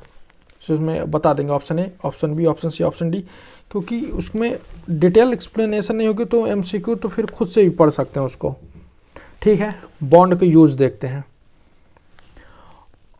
पहला होता है हमारा विट्रीफाइड बॉन्ड। इसको देखिए यहाँ पर, इसको सिर्फ इतना याद रखिए, शॉर्ट में मैं याद बता देता हूँ, सभी साधारण कार्य के लिए, भारी कार्य के लिए। ठीक है, तो विट्रीफाइड बॉन्ड को अब डिटेल में देखते हैं। विट्रीफाइड बॉन्ड, इस बॉन्ड वाले ग्राइंडिंग व्हील को एक विशेष प्रकार की मिट्टी को एब्रेसिव ग्रेन के साथ मिलाकर बनाया जाता है। लगभग 75% ग्राइंडिंग व्हील इस बॉन्ड वाले प्रयोग में लाए जाते हैं, क्योंकि साधारण कार्यों के लिए इस बॉन्ड वाले व्हील का ही प्रयोग होता है। एक चीज़ याद रखेंगे कि जहाँ पर मिट्टी का जिक्र आएगा, क्ले, तो वहाँ पर विट्रीफाइड बॉन्ड ही होगा। ये की पॉइंट है। तो इस बॉन्ड से व्हील को अच्छी शक्ति मिलती है, जिससे यह अधिक धातु को काट सकता है। इस बॉन्ड के व्हील पर पानी, तेल या तेजाब का असर नहीं पड़ता है। इस बॉन्ड वाले व्हील की सरफेस स्पीड 2000 मीटर प्रति मिनट तक रखी जाती है। इस सेशन का हमारा पहला क्वेश्चन ही था, जहाँ पर हमारा करेक्ट आंसर क्या था, 1990 RPM था, यानी 2000 के करीब है। तो इस बॉन्ड वाले व्हील की सरफेस स्पीड 2000 मीटर प्रति मिनट तक रखी जाती है। इस बॉन्ड को अंग्रेजी अक्षर V से इंगित करते हैं, डिनोट करते हैं, दर्शाते हैं। उसके बाद देखते हैं हमारा दूसरा हो जाएगा सिलिकेट बॉन्ड। फिर इसको छोटे से पॉइंट याद रखेंगे, कटिंग टूल्स की धार लगाने में सिलिकेट बॉन्ड। अब इसकी डिटेल देखते हैं। इस बॉन्ड वाले ग्राइंडिंग व्हील को सिलिकेट ऑफ सोडा और एब्रेसिव ग्रेन्स को मिलाकर बनाया जाता है। जो नाम होगा उसी से मिला, उसी के नाम का ही बॉन्ड यूज होगा। ठीक है, ये चीज़ याद रखें। सेलाक होगा तो सेलाक बॉन्ड, रेजिनाइड होगा तो रेजिनाइड बनाएंगे, रबर होगा तो रबर से मिलाकर बनाएंगे। अब देखते हैं कहाँ थे, सिलिकेट बॉन्ड। तो इस बॉन्ड वाले ग्राइंडिंग व्हील को सिलिकेट ऑफ सोडा और एब्रेसिव ग्रेन्स को मिलाकर बनाया जाता है। ठीक है, इस बॉन्ड वाले ग्राइंडिंग व्हील का अधिकतर प्रयोग कटिंग टूल्स की धार लगाने के लिए किया जाता है। इस बॉन्ड को अंग्रेजी के अक्षर एस से इंगित करते हैं। यहाँ तक ठीक, हमारा जो बॉन्ड का नाम इंग्लिश से शुरू हो रहा है उसी से उसको डिनोट भी कर रहे हैं। कहाँ तक, विट्रीफाइड बॉन्ड के लिए वी हो जाएगा और सिलिकेट बॉन्ड के लिए एस हो जाएगा। लेकिन इसके आगे के जो बॉन्ड होते हैं वो थोड़ा कन्फ्यूजन करेंगे क्योंकि उनके नाम के अकॉर्डिंग नहीं होता है। तो अब क्वेश्चन, अब इसका तीसरे नंबर पर देखते हैं सेलाक बॉन्ड। इसको भी देखिए, शॉर्ट पॉइंट, हल्के कार्यों और फिनिशिंग, यही हमारा क्वेश्चन था, हल्के कार्यों और फिनिशिंग में, यही था हमारा सेलाक बॉन्ड। तो देखते हैं, इस बॉन्ड वाले ग्राइंडिंग व्हील को शुद्ध सेलाक और एब्रेसिव ग्रेन्स को मिलाकर बनाया जाता है। इस बॉन्ड वाले ग्राइंडिंग व्हील का प्रयोग हल्के कार्यों के लिए और अधिक फिनिश लाने के लिए किया जाता है। हल्के कार्य एक चीज़ और दूसरा अधिक फिनिश लाने के लिए। तो यहाँ पर क्वेश्चन में अब याद रखेंगे कि जहाँ पर फिनिशिंग वाली बात होगी तो वहाँ सेलाक बॉन्ड का यूज होता है। जहाँ पर कटिंग टूल्स की धार लगानी हो वहाँ पर हमारा सिलिकेट बॉन्ड होगा। तो सिलिकेट बॉन्ड का क्या यूज था कि इस बॉन्ड वाले ग्राइंडिंग व्हील का अधिकतर प्रयोग कटिंग टूल्स की धार लगाने के लिए किया जाता है। ये देखिए, कटिंग टूल्स की धार लगाने के लिए, और दूसरी बुक्स में भी दिया स्मूथ कटिंग के लिए, यह सॉफ्ट होता है। ये चीज़ भी याद रखेंगे साथ साथ। और सेलाक बॉन्ड हो गया कि इस बॉन्ड वाले ग्राइंडिंग व्हील का प्रयोग हल्के कार्यों के लिए और अधिक फिनिश लाने के लिए किया जाता है, जो कि हमारा क्वेश्चन था। इस बॉन्ड को अंग्रेजी के अक्षर ई से इंगित करते हैं। सेलाक बॉन्ड को ई से इंगित करेंगे, इलास्टिक ग्राइंडिंग व्हील, क्योंकि इसी के जो ये इस बॉन्ड से जितने भी ग्राइंडिंग व्हील बनते हैं वो इलास्टिक होते हैं, हार्ड नहीं होंगे उतना, थोड़ा सा इलास्टिक होंगे। अब चौथा नंबर देखते हैं, रेजिनाइड बॉन्ड। इस बॉन्ड वाले ग्राइंडिंग व्हील रेजिन के पाउडर और एब्रेसिव ग्रेन्स को मिलाकर बनाए जाते हैं।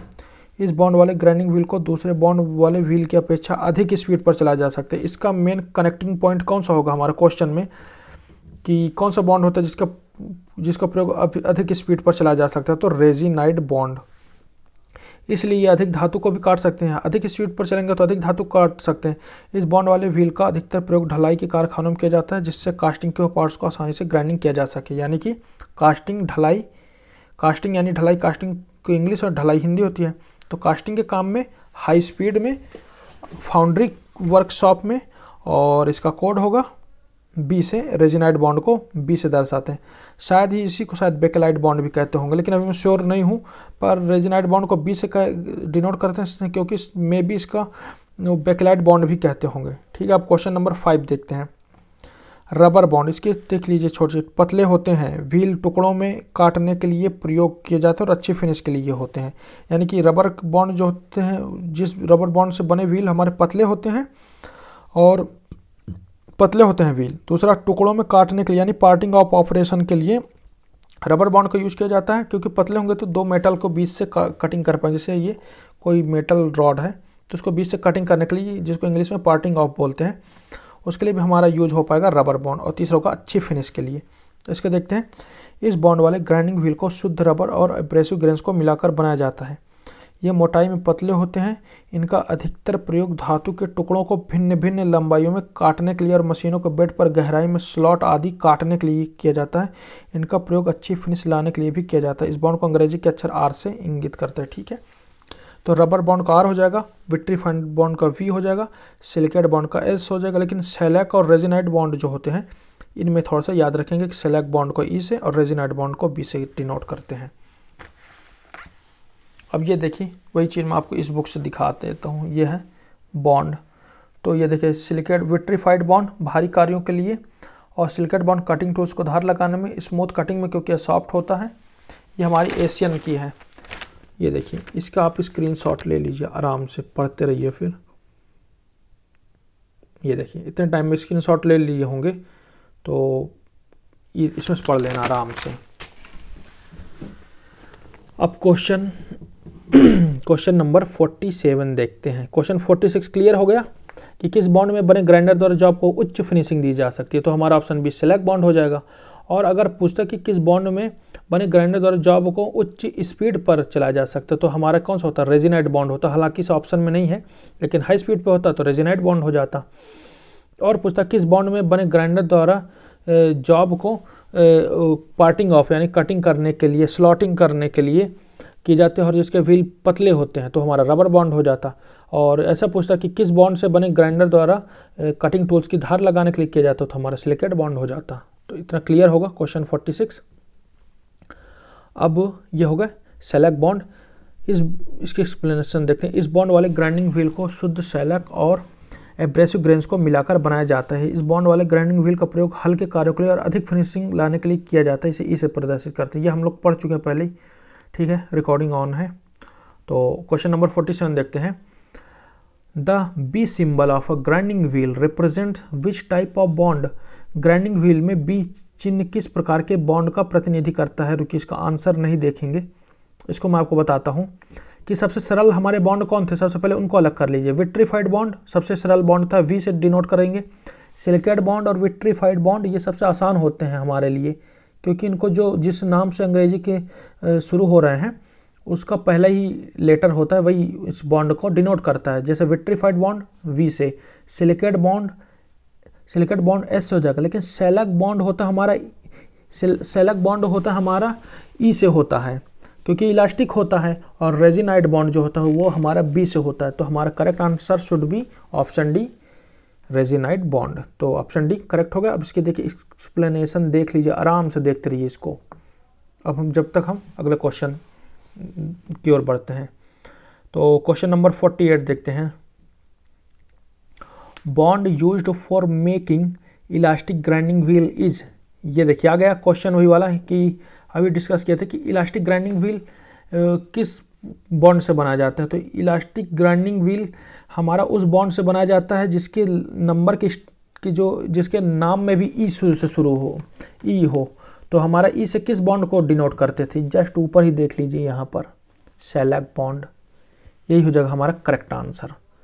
तो हमारा ऑप्शन सी देख लीजिए, A vitrified bond, option B silicate bond, option C shellac, option D resinoid bond. तो ऑप्शन इसमें करेक्ट आंसर हो जाएगा हमारा 48 का option C shellac bond. Shellac bond से क्या बनता है हमारा, इलास्टिक ग्राइंडिंग व्हील बनता है।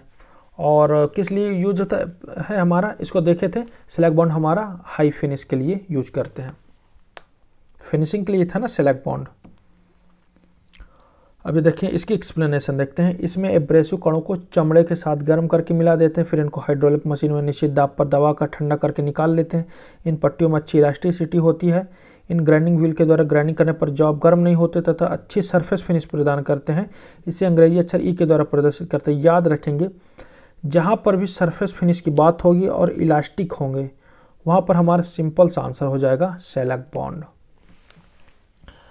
हल्के कार्यों के लिए फिनिशिंग में जॉब गर्म नहीं होगा, ये कुछ चीज़ें रटनी पड़ेंगी बार बार। Question number 49। व्हील में प्रयुक्त एब्रेसिव कणों को बॉन्ड द्वारा पकड़े रहने की शक्ति को क्या कहते हैं। ज़्यादा देर एक्सप्लेनेशन में नहीं रुकेंगे, कितनी बार बता चुका हूँ कि हमारा जहाँ पास बॉन्ड की बात होती ग्राइंडिंग व्हील में या मजबूती की बात होती है तो उसका सीधा सा रिलेशन हमारा ग्रेड से होता है। तो हमारा ऑप्शन क्वेश्चन 49 का ऑप्शन सी हो जाएगा, ग्रेड। जितनी शक्ति से बॉन्ड एब्रेसिव ग्रेन्स को पकड़ता या जोड़ता है उसे व्हील की हार्डनेस या ग्रेड कहते हैं। और बॉन्ड की जितना हार्ड होगा उसे डिग्री ऑफ बॉन्ड कहते हैं। ग्रेड के अनुसार ए से जेड तक व्हील पाए जाते हैं। ए ग्रेड वाला व्हील सॉफ्ट और जेड वाला हार्ड होता है। इसके आप लोग मुझको बताइए, अगर आप लेक्चर से एकदम कनेक्ट हैं तो आप कमेंट उसमें कर सकते हैं कि ग्राइंडिंग व्हील के जितने ग्रेड है उसको कमेंट सेक्शन में लिखिए कि कितने प्रकार के ब्यूरो ऑफ इंडियन स्टैंडर्ड के अकॉर्डिंग हमारे ग्राइंडिंग व्हील के कितने ग्रेड होते हैं। और ग्राइंडिंग व्हील के ग्रेड को हम किस में दर्शाते हैं, नंबर में दर्शाएंगे या अल्फ़ाबेट में दर्शाएंगे, ये चीज़ आप कमेंट सेक्शन में करिए। अगर लेक्चर से अगर आप कनेक्टेड हैं तो आसानी से हो जाएगा। फिर देखते हैं, हार्ड धातु के लिए सॉफ्ट व्हील तथा सॉफ्ट धातु के लिए हार्ड ग्रेड का व्हील प्रयोग में लाया जाता है। ठीक है, क्वेश्चन नंबर 49 हो गया हमारा। क्वेश्चन नंबर 49 हो गया। अब देखते हैं क्वेश्चन नंबर 50। क्या अब कितने लास्ट पेज है ये, बहुत बढ़िया। तो ग्रेन साइज से क्या तात्पर्य है, आंसर बिल्कुल नहीं देखेंगे इसमें का। तो क्वेश्चन नंबर 50 है, ग्रेन साइज से क्या तात्पर्य है। ऑप्शन ए हो गया, 1 इंच लंबाई में ग्रेनों की संख्या, 1 सेंटीमीटर लंबाई में ग्रेनों की संख्या, 1 मीटर लंबाई में ग्रेनों की संख्या। ऑप्शन डी इनमें से कोई नहीं। तो ग्रेन साइज हमारा होता है, एक हमारी चलनी होती है जिसको इंग्लिश में स्क्रीन कहते हैं। उस चलनी में प्रति इंच लंबाई में बने ग्रेनों की संख्या होती है हमारी ग्रेन साइज होता है। तो इससे इस चलनी पर जो हमारे एक चलनी होती है स्क्रीन, उसके प्रति वर्ग इंच में जितने छिद्र बने होते हैं वही हमारे ग्रेन साइज कहलाते हैं। तो ऑप्शन ए हमारा करेक्ट हो जाएगा, ग्रेन साइज। ग्राइंडिंग व्हील में प्रयोग होने वाले एब्रेसिव ग्रेन्स को ग्रिड के नाम से पुकारते हैं। ये ग्रिड बहुत छोटे छोटे होने के कारण बारीक बुरादे के रूप में प्राप्त होते हैं, जिन्हें 1 इंच स्क्वायर तार की बनी हुई बारीक छन्नी में से निकालकर उनका एक मानक माप बनाया जाता है। इस माप के आधार पर एब्रेसिव ग्रेन्स को course, medium, fine, very fine की व्हील के लिए प्रयोग किया जाता है। इसको मैं बता देता हूँ। कोर्स हो जाएगा हमारा 10 से 24, मीडियम हो जाएगा 30 से 60 हो जाएगा, और फिर फाइन हो जाएगा 80 से 180, और वेरी फाइन होगा 220 से 600। याद रखेंगे, और नंबर जितना बड़ा होता जाएगा तो हमारा ग्रेन साइज उतना ही छोटा होता जाएगा। इसको मैं आपको दिखा देता हूँ जल्दी से, क्विक शॉट। ये देखिए, ये ऑरेंज कलर से हाईलाइटेड पार्ट देखिए। चलनी पर प्रति वर्ग इंच में जितने छिद्र बने होते हैं उसी के अनुसार ग्रेन्स के साइज का वर्गीकरण करते हैं। अब क्वेश्चन नंबर 51, एक व्हील में ए एवं जेड ग्रेड से आप क्या समझते हैं? इसको भी हम डिस्कस कर चुके हैं कि ए ग्रेड हमारा अंग्रेजी के अल्फ़ाबेट से होता है, और बताया था कि ए इज स्मॉलर देन जेड, यानी कि ए सॉफ्ट होगा, जेड हमारा हार्ड होगा। तो ए ग्रेड सबसे नर्म होता है, ऑप्शन बी। जेड ग्रेड सबसे कठोर होता है, ऑप्शन सी उपरोक्त दोनों, ऑप्शन डी इनमें से कोई नहीं। तो हमारा हो जाएगा ऑप्शन सी उपरोक्त दोनों, क्योंकि हमारा ए ग्रेड हमारा सॉफ्ट को दर्शाएगा और जेड ग्रेड हमारा हार्ड को दर्शाता है। और ये हमारा ग्रेड किससे दर्शाते हैं? अल्फ़ाबेट से दर्शाते हैं, अंग्रेजी से। ये क्वेश्चन भी था इस बुक्स का, इसी चैप्टर का क्वेश्चन था कि अंग्रेजी वर्णमाला परीक्षा होती है ग्रेड के लिए। तो 51 का ऑप्शन सी करेक्ट हो जाएगा, उपरोक्त दोनों, बोथ। तो एक व्हील में ए एवं जेड ग्रेड से तात्पर्य है कि ए ग्रेड सबसे नर्म, सॉफ्ट तथा जेड ग्रेड वाला हार्ड होता है। इसको भी जल्दी से दिखा देता हूँ। ये देखिए, ये हुआ soft SH, medium ICP, hard QCZ। ये हो गया सिंपल। इतनी आसान चीज़ तो याद हो जानी चाहिए, इतने बार बताया हूँ। तो अब क्वेश्चन नंबर 52 देखते हैं। व्हील की सतह पर धातु के कणों को फंसने को क्या कहते हैं? Glazing, loading, dressing, mounting. Simple हो जाएगा हमारा, फंस रहा है तो लोड हो रहा है, तो भार बढ़ रहा है तो लोडिंग हो जाएगा। ग्लेजिंग में फेस शीशे की तरह चमकदार हो जाता है। ऑप्शन सी जो ड्रेसिंग है वो हमारा इन दोनों दोषों को ठीक करने के लिए होता है। और माउंटिंग में हम ग्राइंडिंग व्हील के जो क्रैक्स वगैरह है उसको माउंट करने से पहले चेक करते हैं, उसको होता है हमारा माउंटिंग ऑपरेशन आ जाएगा। तो इसका 52 की एक्सप्लेनेशन देखते हैं। जब नर्म पदार्थों की ग्राइंडिंग करते हैं तो उन पदार्थों के छोटे छोटे बारीक कण ग्राइंडिंग पहिए के छोटे छोटे छिद्रों में फंस जाते हैं, जिसे लोडिंग कहा जाता है। ग्राइंडिंग पहिए की स्पीड कम हो और धातु हार्ड हो तो लोडिंग दोष उत्पन्न हो जाता है। लोडिंग दोष में मेरे को एक इस बुक्स के हिसाब से मेरे को एक डाउट है कि ग्राइंडिंग पहिए की स्पीड कम हो और धातु हार्ड हो तो लोडिंग दोष उत्पन्न हो जाता है। तो इसमें से एक इसमें बुक्स में यहाँ पर गलत दिया है कि ग्राइंडिंग व्हील की स्पीड कम हो, ये होता है लोडिंग दोष में हमारा कारण होता है कि ग्राइंडिंग पहिए की स्पीड कम हो, और धातु हार्ड हो, ये गलत हो जाएगा। सॉफ्ट धातु भी हमारी मुलायम यानी सॉफ्ट होनी चाहिए, तभी जाकर लोडिंग होगी। और ये हार्ड जो हो वो हमारा बॉन्ड हार्ड हो। ये मैं आपको बताया था, कहाँ पर है पन्ने में देखता हूँ, फिर मैं आपको बताता हूँ कि हमारा कहाँ था ये जो चीज़ बताया था। कि मेरे को यहाँ पर ये लगा कि ये गलत है, क्योंकि जो डिस्कस किए उसमें हमारा धातु हार्ड नहीं बॉन्ड हार्ड होना चाहिए। तो देखते हैं, ये रहा यहाँ पे, ये देखिए लोडिंग में देखिए हार्ड बॉन्ड, सॉफ्ट धातु, जबकि एक्सप्लेनेशन क्वेश्चन में कह रहा है कि धातु हमारी हार्ड धातु है, तो हार्ड धातु नहीं। ये रही हमारी बुक, ये है ना, यही थी। इसका पेज नंबर 206 है। क्वेश्चन नंबर कितना था? 50 करीब था। क्वेश्चन नंबर 52 था। व्हील की सतह पर धातु के कणों को फंसने को क्या कहा जाता है? तो कणों को फंसने को लोडिंग कहते हैं, लेकिन यहाँ पर ये गलत है कि पहिए की स्पीड, ग्राइंडिंग पहिए की स्पीड कम हो। बिल्कुल सही बात है, ग्राइंडिंग पहिए की स्पीड कम हो तो जो कटिंग मटेरियल हो बाहर फेंके जाने की बजाय उसी में चिपक जाता है, घुस सकता है। लेकिन वो धातु हार्ड हो, ये हमारा इनकरेक्ट हो जाएगा। धातु नहीं हार्ड हो, बॉन्ड हार्ड हो। बॉन्ड हार्ड हो तो लोडिंग दोष उत्पन्न हो जाता है। ठीक है, ये चीज़ करेक्ट की है कहाँ से? हमारे कॉन्सेप्ट से, जो कि ये था हमारा हार्ड बॉन्ड वाले व्हील से सॉफ्ट धातु ग्राइंडिंग करते समय और कम स्पीड पर ग्राइंडिंग करते समय प्रायः लोडिंग हो जाती है। ठीक है, कॉन्सेप्ट क्लियर रहेंगे तो आराम से जान जाएंगे कि कौन से बुक्स में गलत दिया है।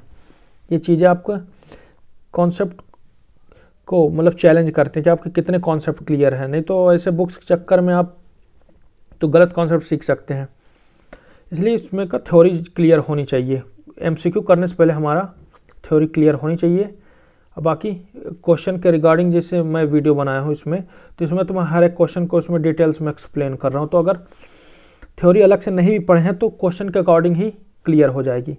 अब जैसे क्वेश्चन नंबर 53, व्हील के एब्रेसिव कणों का बॉन्ड की अपेक्षा जल्दी घिसने को क्या कहते हैं। अभी हम जो क्वेश्चन था मैं वहाँ पे हमने डिस्कस किया था कि लोडिंग दोष होता है, ग्लेजिंग दोष होता है, और क्या बोलते हैं ये ग्लेजिंग डिफेक्ट, लोडिंग डिफेक्ट। तो ये हमारे किस दोष मतलब किस कारण के हिसाब से होते हैं, तो वहाँ पर हमने बॉन्ड को ही माना था कि हमारा सारे मेन जड़ जो होता है हमारा बॉन्ड होता है। ये दिखाया भी था यहाँ पर मैं कि व्हील के एब्रेसिव कणों का बॉन्ड की अपेक्षा जल्दी घिसने को क्या कहते हैं। तो हमारा एब्रेसिव कण जल्दी घिस जाएंगे, तो एब्रेसिव कण जल्दी घिस जाएंगे तो हमारा ग्राइंडिंग व्हील का फेस चमकदार हो जाएगा शीशे की तरह। तो शीशे की तरह चमकदार होना क्या कहते हैं, ग्लेजिंग। ये देखिए ग्लेजिंग है करेक्ट आंसर। जबकि लोडिंग होता है धातु के कण ग्राइंडिंग व्हील में फंस जाने को लोडिंग कहते हैं, और ड्रेसिंग से तो हम दोनों दोष को दूर करते हैं, माउंटिंग से तो माउंटिंग करते समय करते हैं। ये दिखा देता हूँ 1 मिनट जल्दी से। ये देखिए ये था हार्ड बॉन्ड, ग्लेजिंग में भी हमारा उत्तरदायी होता है हार्ड बॉन्ड, और लोडिंग में भी हमारा जिम्मेदार यही होता है हार्ड बॉन्ड होता है। यहाँ पर बस फाइन ग्रेन्स होते हैं, यहाँ पे सॉफ्ट धातु होती है। अब देखते हैं क्वेश्चन नंबर 54, व्हील के लोडिंग एवं ग्लेजिंग होने पर क्या करना चाहिए। तो इस क्वेश्चन का आंसर देखने से पहले हम इसमें देखते हैं 53 का ऑप्शन सी देखते हैं, ड्रेसिंग करते हैं। जब भी हमारा व्हील की ग्लेजिंग या लोडिंग दोष होता है तो हम उसे ड्रेसिंग करते हैं। ड्रेसिंग में हम क्या करते हैं, उसके काटने की क्षमता बढ़ा देते हैं, उसके जो बॉन्ड वगैरह होता है जो नहीं हटता उसको हटा देते हैं। तो इसमें देखते हैं answer, option A glazing, option B loading, option C dressing, option D mounting. तो ऑप्शन सी ड्रेसिंग हो जाएगा। जब ग्राइंडिंग व्हील ग्लेजिंग या लोडिंग हो जाते हैं तो उनकी काटने की क्षमता कम हो जाती है, इसलिए काटने की क्षमता दोबारा लाने के लिए ड्रेसिंग टूल का प्रयोग करके काटने की धार बनाई जाती है, ड्रेसिंग कहते हैं। हमारे कई टाइप के ड्रेसर भी होते हैं, लेकिन उसको जब क्वेश्चन आएगा तो फिर उसमें डिस्कस करेंगे। जब मैं आपको थोड़ा सा दिखा देता हूँ, चाहे तो इसका स्क्रीनशॉट ले सकते हैं बहुत आराम से। देखिए ड्रेसिंग यहाँ पर दोस्त दिखा, ड्रेसिंग दिया ऑपरेशन, तो ड्रेसिंग का ले लीजिए स्क्रीनशॉट। और उसके बाद व्हील ड्रेसर, ड्रेसिंग करने के लिए ड्रेसर टूल का यूज़ करते हैं। तो व्हील ड्रेसर देखिए, फिर ये देखिए सारे के सारे यहाँ ड्रेसर हैं। ये देखिए थोड़ा सा और बड़ा कर देता हूँ तो आराम से इसको स्क्रीनशॉट लेकर पढ़ सकते हैं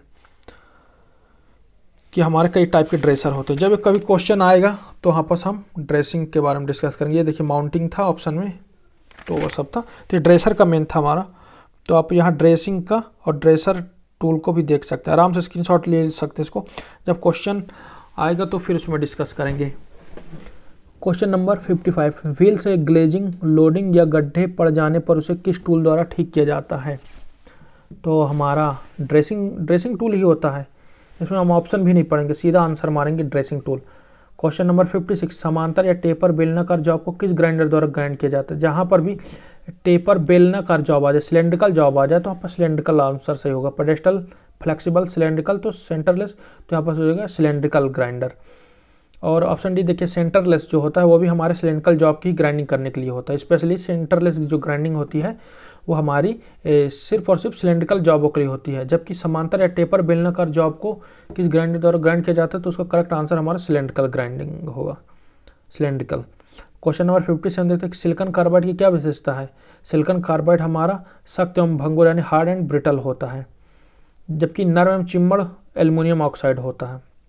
ऑप्शन सी है अत्यंत कठोर, वो हमारा डायमंड होगा। क्वेश्चन नंबर 57 हो गया। क्वेश्चन नंबर 58, एल्युमिनियम ऑक्साइड द्वारा बने व्हील में किन धातु ग्राइंड कर सकते हैं। इस ग्राइंडिंग टॉपिक के हमारा जो पहला वीडियो है उसमें मैंने बताया है आपको कि एल्युमिनियम ऑक्साइड हमारे दो एब्रेसिव होते हैं, एक होता है हमारा एल्युमिनियम ऑक्साइड, दूसरा होता है सिलिकॉन कार्बाइड। तो एल्युमिनियम ऑक्साइड जो होता है वो हमारा grinding wheel high tensile strength वाली धातुओं की ग्राइंडिंग करने के लिए होता है, जिसमें से हाई टेंसाइल स्ट्रेंथ वाली धातुएं कौन सी होती हैं, alloy steel, tool steel, high speed steel. तो हमारा क्वेश्चन नंबर 58 क्या कह रहा है, एल्यूमिनियम ऑक्साइड। तो एल्यूमिनियम ऑक्साइड होता है हाई टेंसाइल स्ट्रेंथ वाली धातुओं के लिए। तो हाई टेंसाइल स्ट्रेंथ वाली मेटल्स हैं हमारे एलॉय स्टील, टूल स्टील और हाई स्पीड स्टील। तो इनमें से कौन सा हमारा ऑप्शन दिया है, हाई स्पीड स्टील दिया, तो यही हमारा करेक्ट आंसर हो जाएगा। जबकि एल्यूमिनियम ऑक्साइड के बाद हमारा होता है सिलिकॉन कार्बाइड। तो सिलिकॉन कार्बाइड होता है लो टेंसाइल स्ट्रेंथ वाली मटेरियल के लिए। तो लो टेंसाइल स्ट्रेंथ में copper, brass, bronze, cast iron ये सब आ जाते हैं। तो हमारा सिलिकॉन कार्बाइड वाला ग्राइंडिंग व्हील होता है वो हमारा लो टेंसाइल स्ट्रेंथ वाली मेटल्स की ग्राइंडिंग के लिए होता है। क्वेश्चन नंबर 58 था, ये देख लीजिए। यहाँ पर देखते हैं एल्यूमिनियम ऑक्साइड द्वारा बने व्हील में से निम्न धातुओं को ग्राइंड कर सकते हैं, जैसे high speed steel, carbon steel तथा माइल्ड स्टील आदि, या कड़े धातु काटने के लिए एल्यूमिनियम ऑक्साइड के बने ग्राइंडर व्हील ही प्रयोग करते हैं। क्वेश्चन नंबर 58 ठीक। क्वेश्चन नंबर 58 है हमारा लास्ट क्वेश्चन था हमारे यूथ पब्लिकेशन बुक से। तो अब इसके आगे ये 1 पॉइंट वाले हैं, 1 लाइनर, आराम से पढ़ सकते हैं इसको।